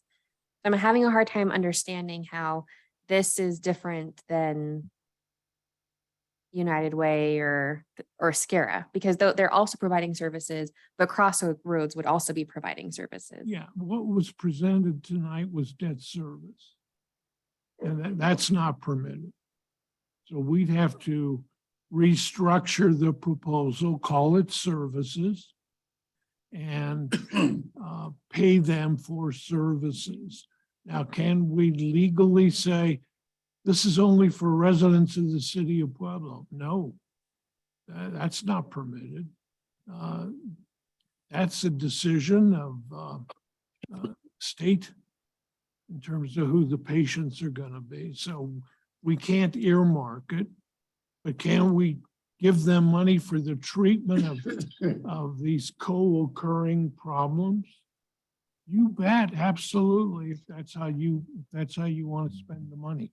We don't call it debt service and we don't call it building acquisition.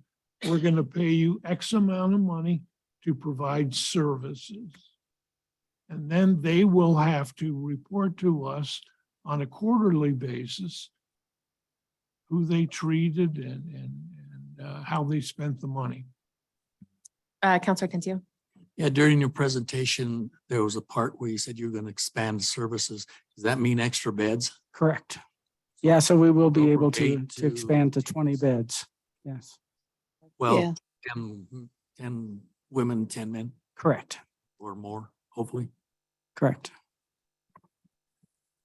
Mr. Davis, I appreciate the presentation. I know that Crossroads has been looking to develop a new facility for some time, and I know you spent a lot of time exploring placing that facility in Pueblo.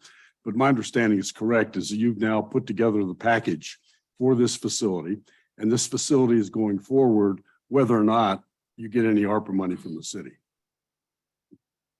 That's correct currently, yes. But we could lose it. Are there beds dedicated to, or what's the catchment area? I mean, the state sort of divided, are there beds dedicated only to Puebloans or anything like that at this point? No, sir.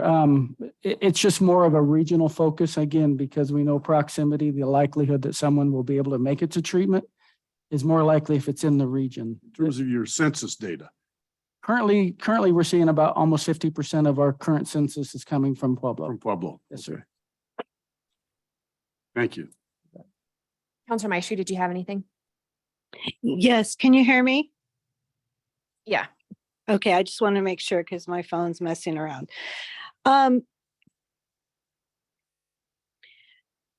We have a need in Pueblo.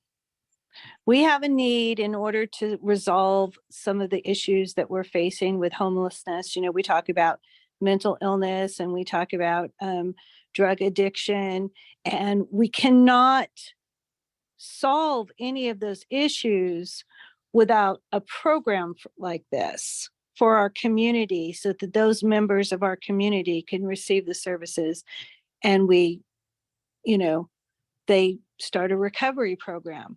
You can't solve anything without trying to get people to recover. Can't move them into housing, can't move their lives forward as long as they're suffering from mental illness and drug addiction. And so I think it would be nice to try to find an alternative here, because I've sat through the last two presentations with United Way and the Harm Reduction Center. And all I've heard about is their buildings and the cost to those buildings and the remodeling of those buildings, and not so much on services. So I'm a little confused by that, but if that's what Mr. Kogosic says, then that's what it is. So I would like to find, and you know, I know that Mr. Charlie, you submitted this back in November of 2021, correct? Yes, And so in the same manner, was it written in the same manner? yes. And so it was never looked at in 2021 until I asked to reintroduce it. And it's surprising to me that through your vetting committee, Mayor and Mr. Kogosic, that if this was an issue, that you would have given them a formal letter of as to why it doesn't meet the standards rather than to bring them here today. So I don't know really what that intention's about, but I think that council, as a council, we're trying to come up with some solutions that reduce the amount of homelessness. And we know, you know, housing is one of the issues. But also, we also need to assist with those needing services to receive those services. And because this is Medicare and indigent funding to receive those services, is there a way that we can get this so that we can help? You know, we, Ch- um, Charlie can go and he can start this facility, but like he says, it's going to be a hard pill to swallow. It's going to be pretty tough with the cost of insurance, construction costs and so forth, doubling since he started this. And we would like, I would think that we would like to see this help with this program being successful, because once again, we're looking for solutions in the community. And so I would ask that council would consider if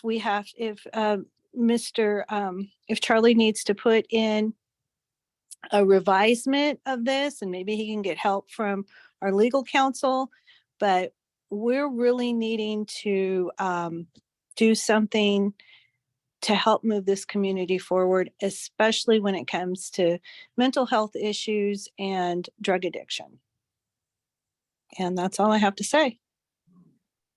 Counselor Graham. Can you tell us a little bit about your success rate after people finish the program and what that kind of looks like? Defer that to you. So success is going to be very individually defined. For some patients, it is going to be being able to be 100% independent and leaving into the community. And for other patients, they're going to need a little bit more assistance throughout kind of their lifespan. As far as actual numbers, I don't have that in front of me, but We know about 90% of the folks that start the program finish it. But again, because of the way it's changed, it's hard to define outcomes at this point with that one small segment, because we know that they're able to move on to the next level. You have to do more longitudinal studies to see that they make it all the way through treatment and into recovery, and then follow up after that. And there's, I think there's various studies that say, approximately 50 to 55% will make it long-term. There's some that say 30, there's some that will say 70. It is individualized, and I think it gets back to that. I was gonna say, I mean, it is also very, with Circle, the thing is that we're trying to address multiple facets, and we're trying to help them get stable enough to be able to basically positively benefit from additional treatment services at a lower level of care. And so with them having that opportunity to have a highly structured environment where they're getting, the mental health services, the medical, as well as the substance use, we're setting them up on the right path to hopefully, as they step down through the different levels of care, have long-term success. Thank you. Counselor Martinez Ortega. Thank you, Madam Chair. Mr. Davis and I'm sorry? Dr. Samaro. Samaro. I just wanted to say thank you for working in such a tough field and what you do for Pueblo. Thank you all. Mayor. In terms of your census, Mr. Davis, Yes, are sir. these court-ordered people or mostly voluntary or a mix of both? You want to answer? Yeah, sure. So I'll answer that. So the court no longer can determine that somebody needs to come to treatment. They're not court appointed anymore. So all of the patients we get them from probation, parole, specialty courts, and they are. You can speak. Can you use the mic, Rob? Sorry. I'll just get on mine. So sometimes they're sent through probation, parole, the jail, the prisons, DHS, and they're court appointed to an assessment. And then once that assessment is done, then they're given a bed to come to our program. But everybody that right now is coming to our program is coming on their own. Voluntarily. Yeah, voluntarily. There was a time when there was court order, but they've done away with that. Counselor Winter. I was just commenting, I just thought it was lockdown, so I'm glad you clarified that. Thanks. Okay, so I think the question on the table is if we give staff a formal direction to move forward to rewrite the $750,000 ARPA request in a suitable, way that would be suitable for ARPA. So that's the question on the table to move forward with this using ARPA funds. Counselor Martinez Ortega, Yes. Counselor Graham, Yes. Counselor Tencio. Yes, I guess, but it's you to. Absolutely. We would be The happy legwork. to. To do this, yeah. Not us. We should couldn't even give them direction because they have nothing to do with it. It's all on kind of in your court, so to speak. I'm assuming though, you're gonna come back to the city attorney's office. Yes, ma'am. Okay. Would it be okay, Mr. Davis, if we required you to increase the census from 16 to 20 as a condition? Because right now you're operating. Right now, we're at max capacity at our current building. That's why we need the new building. So I couldn't move to 20 until we get the new building. Okay. No, it's, this clearly, the treatment services clearly qualify under ARPA. And so we will, what I'd like to do is break down, I'm generally don't like writing a check for $750,000.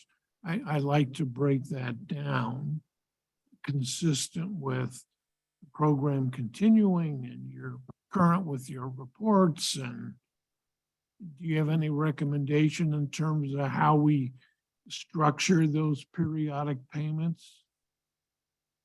Not off the top of my head, but I'm sure we can come up with.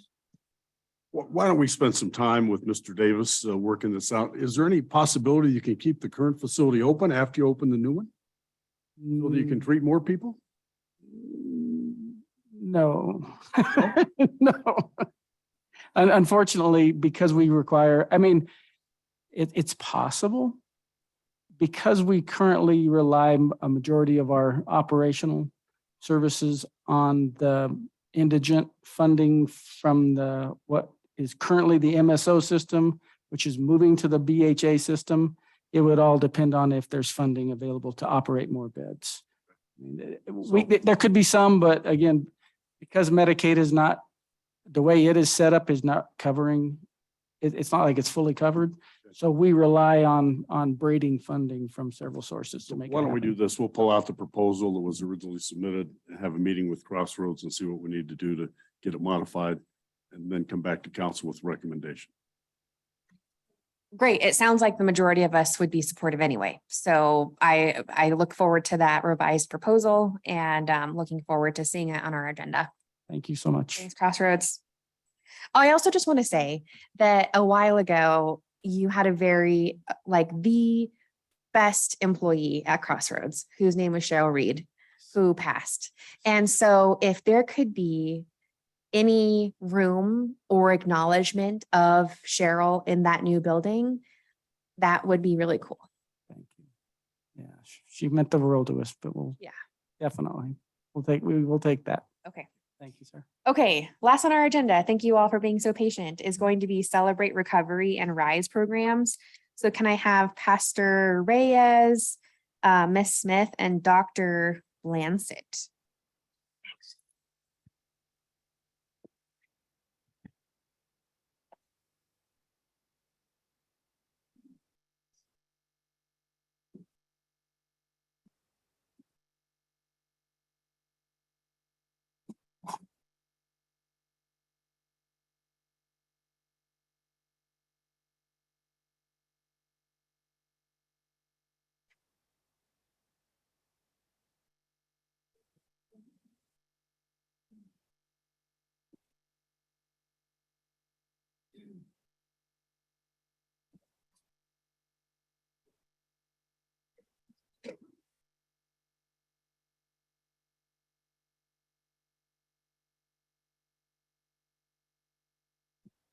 Well, good evening, Madam Chair and members of council and Mr. Mayor. I just want to thank you for allowing us to present this proactive approach to a reactive problem. My name is Pastor Rob, and I'm a pastor at Praise Assembly of God here in Pueblo. And we at Pueblo Praise Church have established a list of resources through our partnerships in the community for anyone who is willing and ready for change. Through Celebrate Recovery, along with the Drew Lewis Foundation, there is a solution for the ongoing problem of drug abuse and poverty mindset in our community. In addition to providing a solution for adults, Celebrate Recovery gets out in front of the problem through Celebration Place and The Landing, both of which you will hear about shortly. We also have included some charts of our growth along with a strong letter of endorsement from Congressman Lamborn about the effectiveness of our program. So I want to give you a little bit of history before we get started. Celebrate Recovery is a Christ-centered 12-step program that was founded by Rick Warren and John Baker in 1991 at Saddleback Church in California. This is a national program. It is now the preferred recovery program in New Mexico state prisons. The purpose of Celebrate Recovery is to encourage fellowship, provide hope, and to celebrate God's healing power in our lives as we work our way along the road to recovery. We are changed as we share our experiences, strengths, and hopes with one another. We strive to break the family's cycle of dysfunction at the youngest level, the kids.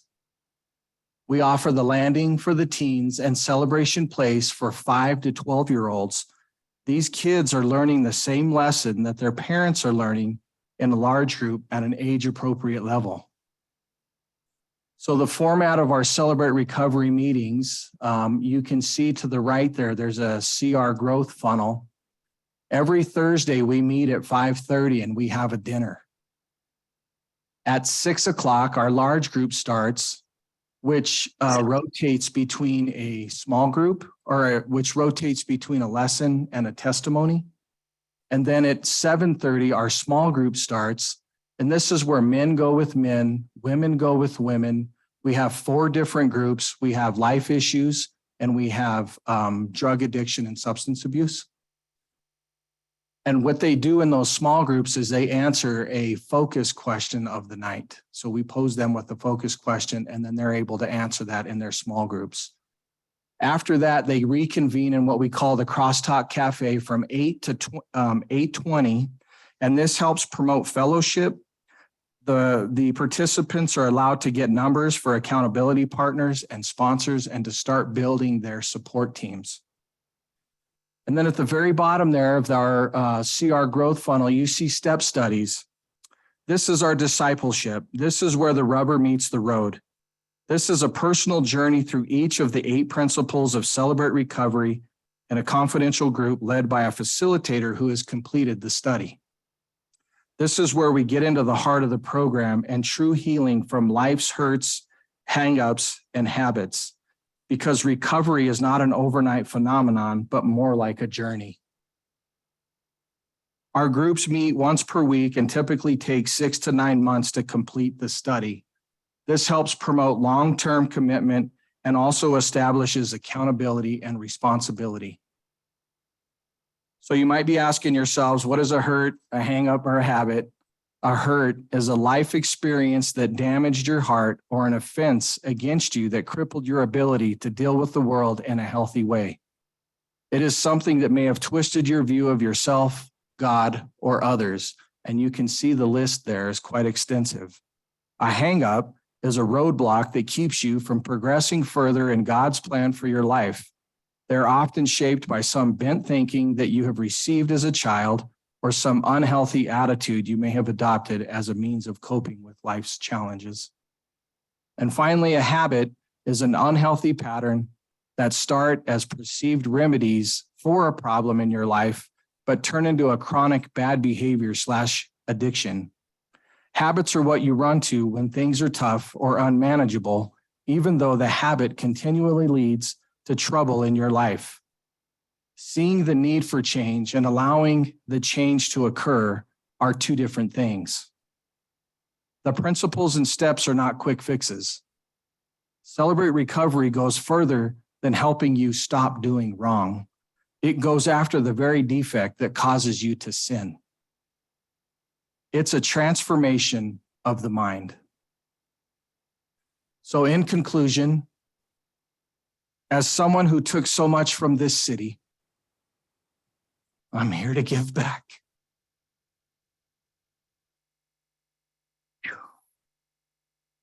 You see, silver and gold I do not have, but what I do have is far greater. If there's anybody in this audience today that's had their life changed by Celebrate Recovery, would you please stand?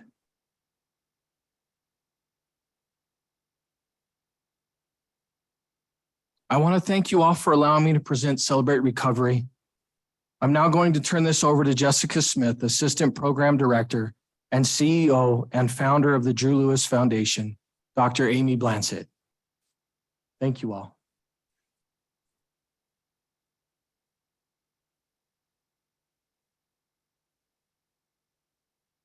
Good evening. My name is Jessica Smith, like Pastor Rob mentioned. This is Dr. Amy Blansett. We're very thankful that we get to be here. We are with the Drew Lewis Foundation out of Springfield, Missouri.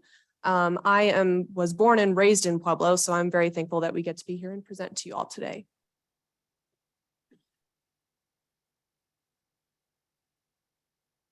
Like I mentioned, we are from the Drew Lewis Foundation, and we are presenting on the two main programs that come out of our foundation this evening. So the Drew Lewis Foundation, our mission is to educate, empower, and support underserved families. We do this through personalized programming and coaching, and the intention is to increase the quality of life for individuals and their families, and that in turn will build resilient communities. We generally serve low to moderate income families and individuals, and they are in between the point of crisis and self-sufficiency. And we try to fill that gap by partnering with organizations and other programs that are in the community that we're in to best serve them. So for instance, in this community, we might partner with the YWCA or with Catholic Charities to make sure that the members they are already serving continue towards self-sufficiency. Generally, the individuals that we serve within that gap are going to be facing or are currently facing the cliff effect as well. With our programming, we have expanded. That is majority with the RISE program.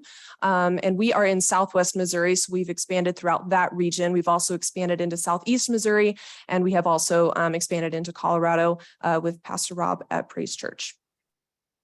So what is RISE? RISE stands for Reaching Independence Through Support and Education.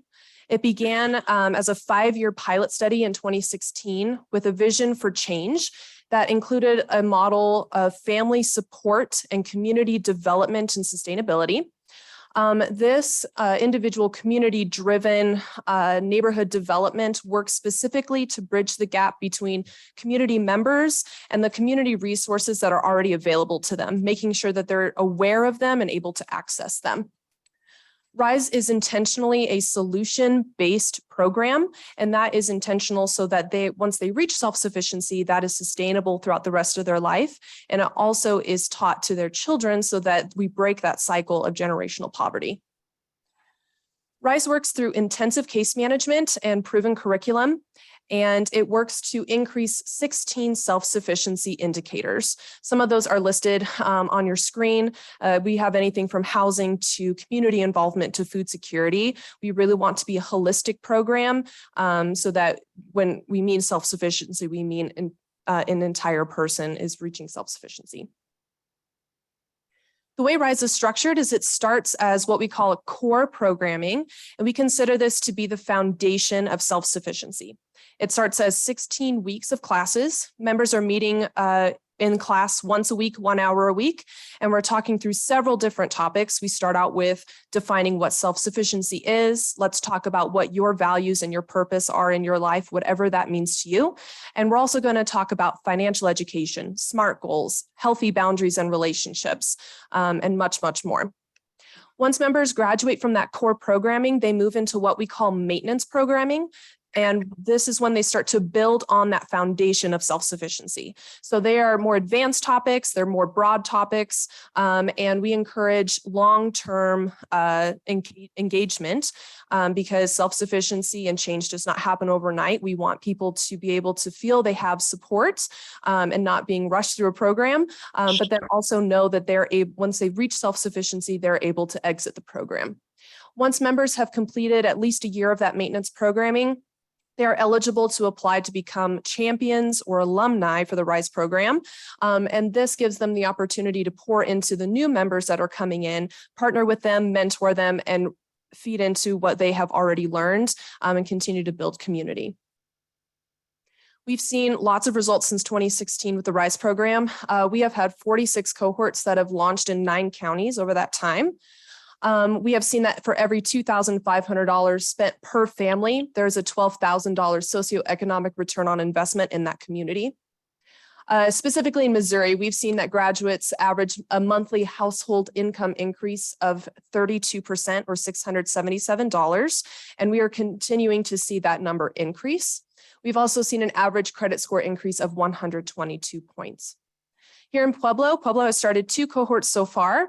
They had 3 graduates in the first cohort, and they are currently, with their active cohort, they're halfway through. They still have 16 active participants. I'm going to turn it over to Dr. Amy Blanchett. So as just mentioned, one of the things in the 16 components that we worked on, housing and housing stability is number 1. Springfield has a lot of similar issues that we are working through that Pueblo has. Today we drove around and I have my heart set on Span School. So the way that our program started is there was an abandoned school that was down the street from a house that I had purchased in a low income neighborhood. It's where I lived, and that school began to have a huge effect on the property safety. And so it's a really long story short is called to complain about the grass and who was responsible for maintaining it. It had been repossessed by the bank and they asked if I wanted to be responsible. And you know, by God, someone was going to mow that grass, purchased the property, and then really began to look at what was going on in the community and began to develop this program. It started out grassroots potlucks and listening to community and people literally scraping paint, not the lead-based paint, let me be clear, and coming together in order to change community. And that has now developed into a HUD recognized Envision Center where nonprofits work together to serve similar families.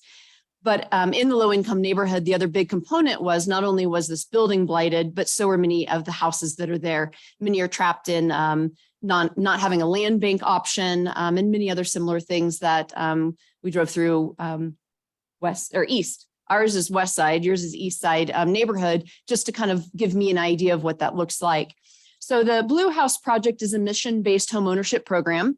The name is not original. The first house we bought was blue, and we just kept calling it the Blue House, and it became the Blue House Project. We were able to purchase this first house through an individual who was a housing developer, saw what we were doing and wanted to be a part of the solution. So our very first funding came from a donor who acted as the bank and did an amortization schedule with us to make sure the idea would work. So now it's as we've acquired about the equivalent of, I think we're at about $3.5 million in assets as we were building and developing houses and selling them back to our tenants. It's public and privately funded. I'll get to that in a minute. And our biggest vision is 10 and 10. So it's specifically concentrated in one community, changing 10 houses in one community and helping move that community to a more sustainable community is more effective than having 10 houses spread throughout an entire city. The other thing that we look at is our tenants are individuals who have completed the RISE program. So they've met with banks, they've built credit score. The next logic component for long-term stability is home ownership. Low to moderate income families in our nation, one of the only ways that they actually build asset development is through real estate. And so working with low income owners to understand what an investment is and that just owning a home is not an investment, the work has to go into it. So we're the kind of the flip of Habitat. Instead of doing the education before and putting someone into the into a house, we fully renovate the house, put the individual in as a tenant, and then they work with the bank and staff from RISE in order to build what it takes to buy the home. It is not 100% successful in the sense that we've rehoused some individuals who have learned the dream was home ownership, but mowing your lawn on Saturday morning and having those responsibilities, having to change the gutter and the filters is something that they're not ready for. And so we have that opportunity prior to the individual becoming a home owner, the project stepping away, and then that house becoming yet again a blighted house on the block. So this is a picture of one of our houses. So this house was illegally separated into a duplex, but because it went unreported, it was never properly dealt with the building code. It was one of our largest slumlords who lost 430 properties. And it was one that was across the street from the Fairbanks. That's the school. we were able to purchase it. And an individual from the community heard what we were doing and invested in this house. The picture obviously on the right is the same exact angle and shows the level of what we renovate these houses to give individuals quality housing and pride in the home. Financing comes from many sources. We started out, as I mentioned, a private donor, so we call that the Carlson method. We wrote a contract with him and we did an amortization schedule where he was earning 4% in a monthly repayment that came from the tenant's rent. We also have donation method. We love that one. That's when the community members come together and realize it's important to reinvest in their community. We also have community and reinvestment acts. We work closely with local banks in order to get CRA credits into a loan format where, again, they do the upfront cost. They have a 2 to 3 year agreement. There is no money up front, and at the point of sale, 4% is then back to the bank. We also have done organizations doing SBA loans, so they're low interest loans, long-term, and there's also CDBG loans. We also work with HUD, EPA, and other remediations when lead and asbestos might be an issue in the home. So it's funding needs to come from multiple sources, especially when we're looking at this type of reinvestment. The other thing that we do is when we resell a home, at first, as I said, a RISE member gets priority. And when we sell it to the RISE member, we also put a 5-year agreement in the sale of the home for first right of refusal. The reason we do that is we sell the house at 5 to 10% what the market rate is for the home in order to build that equity faster for the member. In order to earn that, though, they have to commit to being in the home or in that home for 5 years. If they sell it prior to, we have first right of refusal at the appraised value less the gift that was given at the point of sale. Because our whole thing is creating long-term and making sure that individuals aren't taking the investment that we've put into the neighborhood and selling it and walking away instead of investing back in the community. If we can't sell it to one of the RISE members, then we sell it to a community member. Often we open it up to individuals that are partnered with. So Jess had mentioned multiple other organizations. We connect with them and see if they also have members who have that capacity for stability. And then if none of them match, we've had our board members, we've had staff, and just really engaged community members who also sign that 5-year commitment. They don't get the asset, but they're still signing the 5-year commitment that they're not going to move out of the neighborhood after moving in.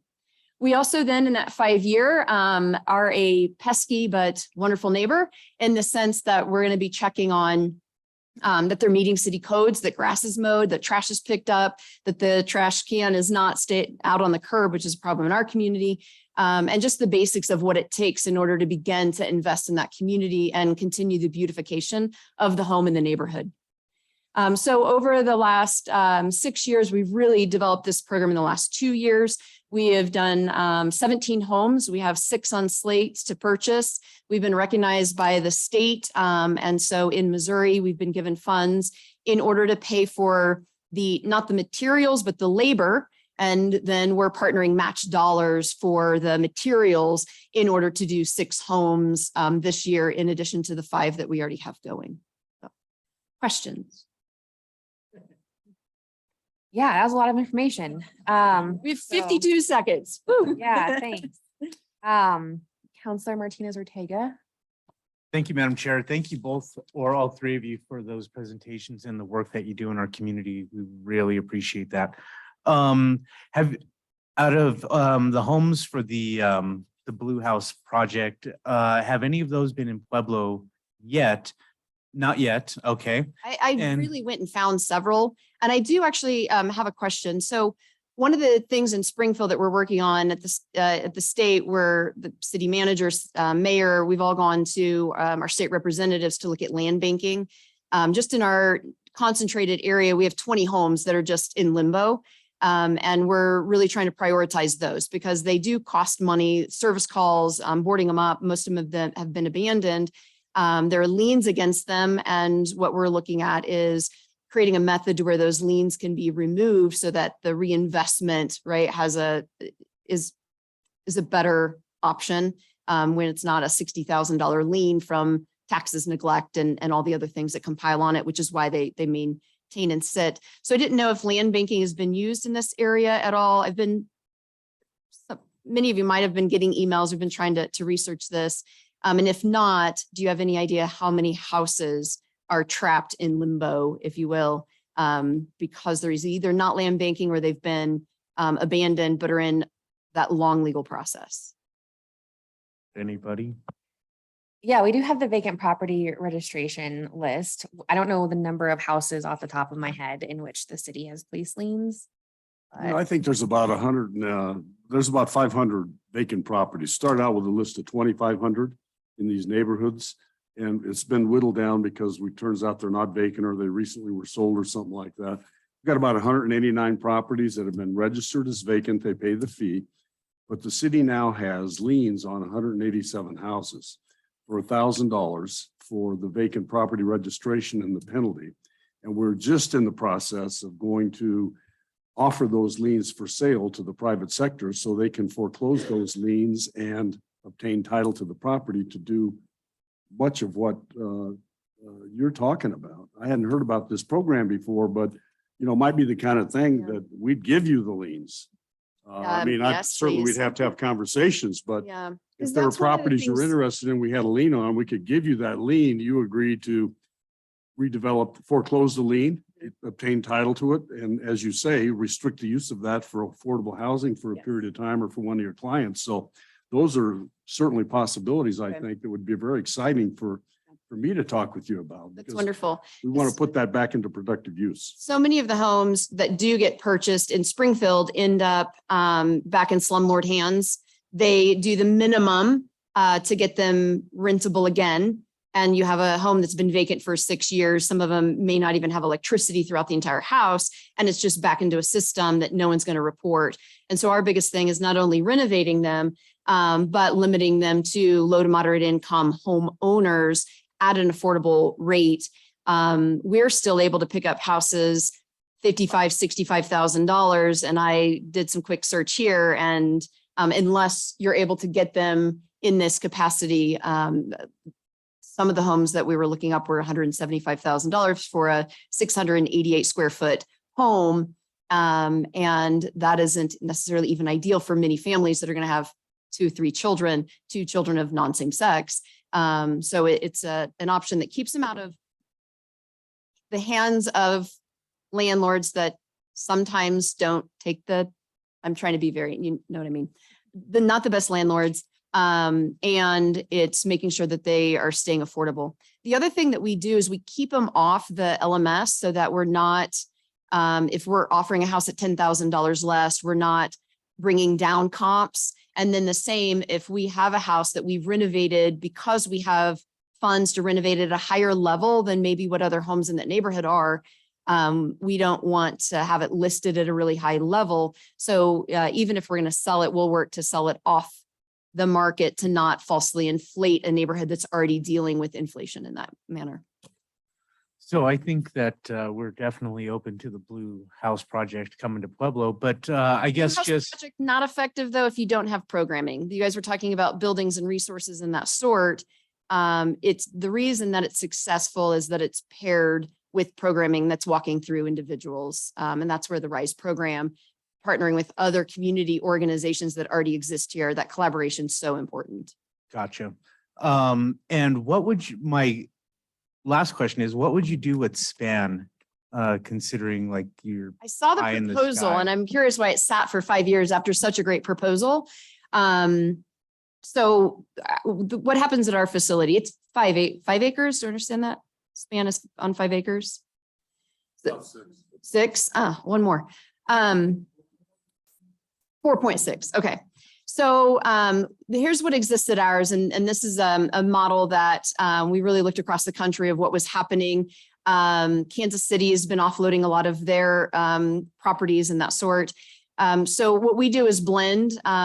So by multiple nonprofits who are serving similar families, sharing a building, it decreases rent, it decreases the turnover, it's a better handoff. So it also needs to be blended with workforce development, career resources, that sort. So at the Fairbanks, we have a daycare that is from infant to 5-year-old. And then we also garden the property. The gardens that are there, then the produce is given on Thursday nights with our programming and the families that attend. Some of it's also sold at a farmer's market in order to continue to pay the volunteers and resources to make that happen. We have a bike shop, Springfield Brewing Company, the volunteers of their athletic team maintain a bike shop. The bike shop raises about $15,000 a year that go in to support multiple families. We have the Missouri Mentoring Partnership, which is basically a youth program. So we mostly focus on families. So that's going to be kids aged maybe to 12 and then their parents. That group does mentorship and workforce development from 13 to 23. We then also have the American Indian Center that focuses on low income and issues in a specific population. We also have a coffee shop and Wi-Fi, so community resource center, library hub, and then we do our programming there. And then we also have a church that rents out the building on Sundays in order to provide a community dinner and service. So again, all week long, there's programming, there's overlap, and we all share and blend. We also have a food resource. We don't do food hub because we want, again, the food hubs in the community to do that. But we just have emergency resources for the individuals that are specifically being served by those nonprofits. So models like that are great. That space is larger, so being able to blend. We had the Career Center, as well as different nonprofit career academy, the Geek Foundation. So other 4 to 6 week or even 6 month programs that are helping individuals enter IT and other positions that are going to be a higher paying wage than where they were.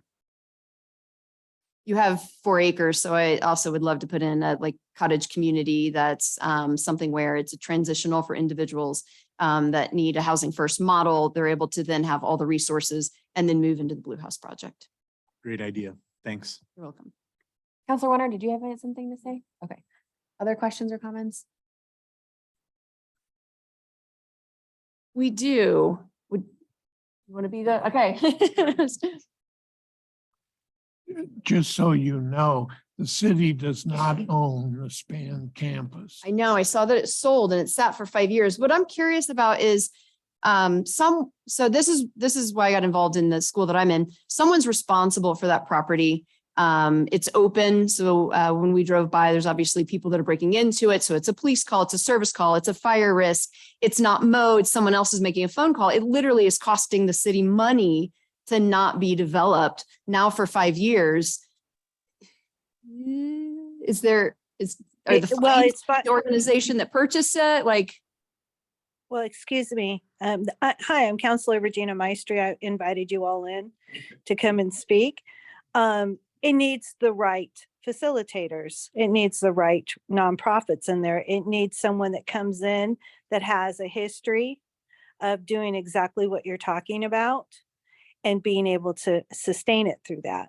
And so it was purchased, but it was purchased, I don't believe they have the funding or the sustainability that it's going to take to manage a project like you're talking about. I didn't have it when I started either, Yeah, I know. but I know how to get it. That, But I we mean, have that's a the lot, thing is but we I knew have how a to lot get of it. I that knew in what to this do. territory. We have a lot of that in this town, and we need, now we're in desperate need of direct services because of the things that we're facing here. And yes, this program goes hand in hand with everything that we've seen tonight before us. We have to get individuals sober first, and then we have to teach them the life skills, and then we move them into more sustainable things and acquiring their own family assets, their own family wealth in order to go on. The other thing too is what I like is now your situation that you're explaining or telling us about that is similar to what you would like to see with the Span School is Christian based. Is it not, or is? No, our organization, we're a nonprofit. We are not Christian based. But we know that, there's strong organizations, there's large volunteer bases that come from religious organizations. But we partner with Catholic charities, we partner with churches, but we also partner with secular. So we are a nonprofit, non-faith based. Okay, thank you. Okay, so it sounds like the mayor made a connection for the vacant property registry locally. And actually, I was just Googling on my phone, if you just Google Pueblo vacant property registration, it gives you kind of more details about the liens in that process and the actual registration itself or the registry. Any other questions or comments, Councilor Graham? Mayor, isn't the city in talks about acquiring Span in some fashion? Isn't the city in talks about acquiring Span? Excuse me, in some fashion? We had a meeting. We had a meeting with the owners today. And so the problem with Span is that building's probably not salvageable. The owners have concluded, and what we've sort of concluded as well. So it's like, if the city would acquire it, we'd probably demolish the building and try to use it for affordable housing in some fashion. But they also own another building, Summerlid School, that might be, it's vacant as well, that I think is in a lot better shape. That would be perhaps useful for this center. But so we're having talks with the owners. We met with them today.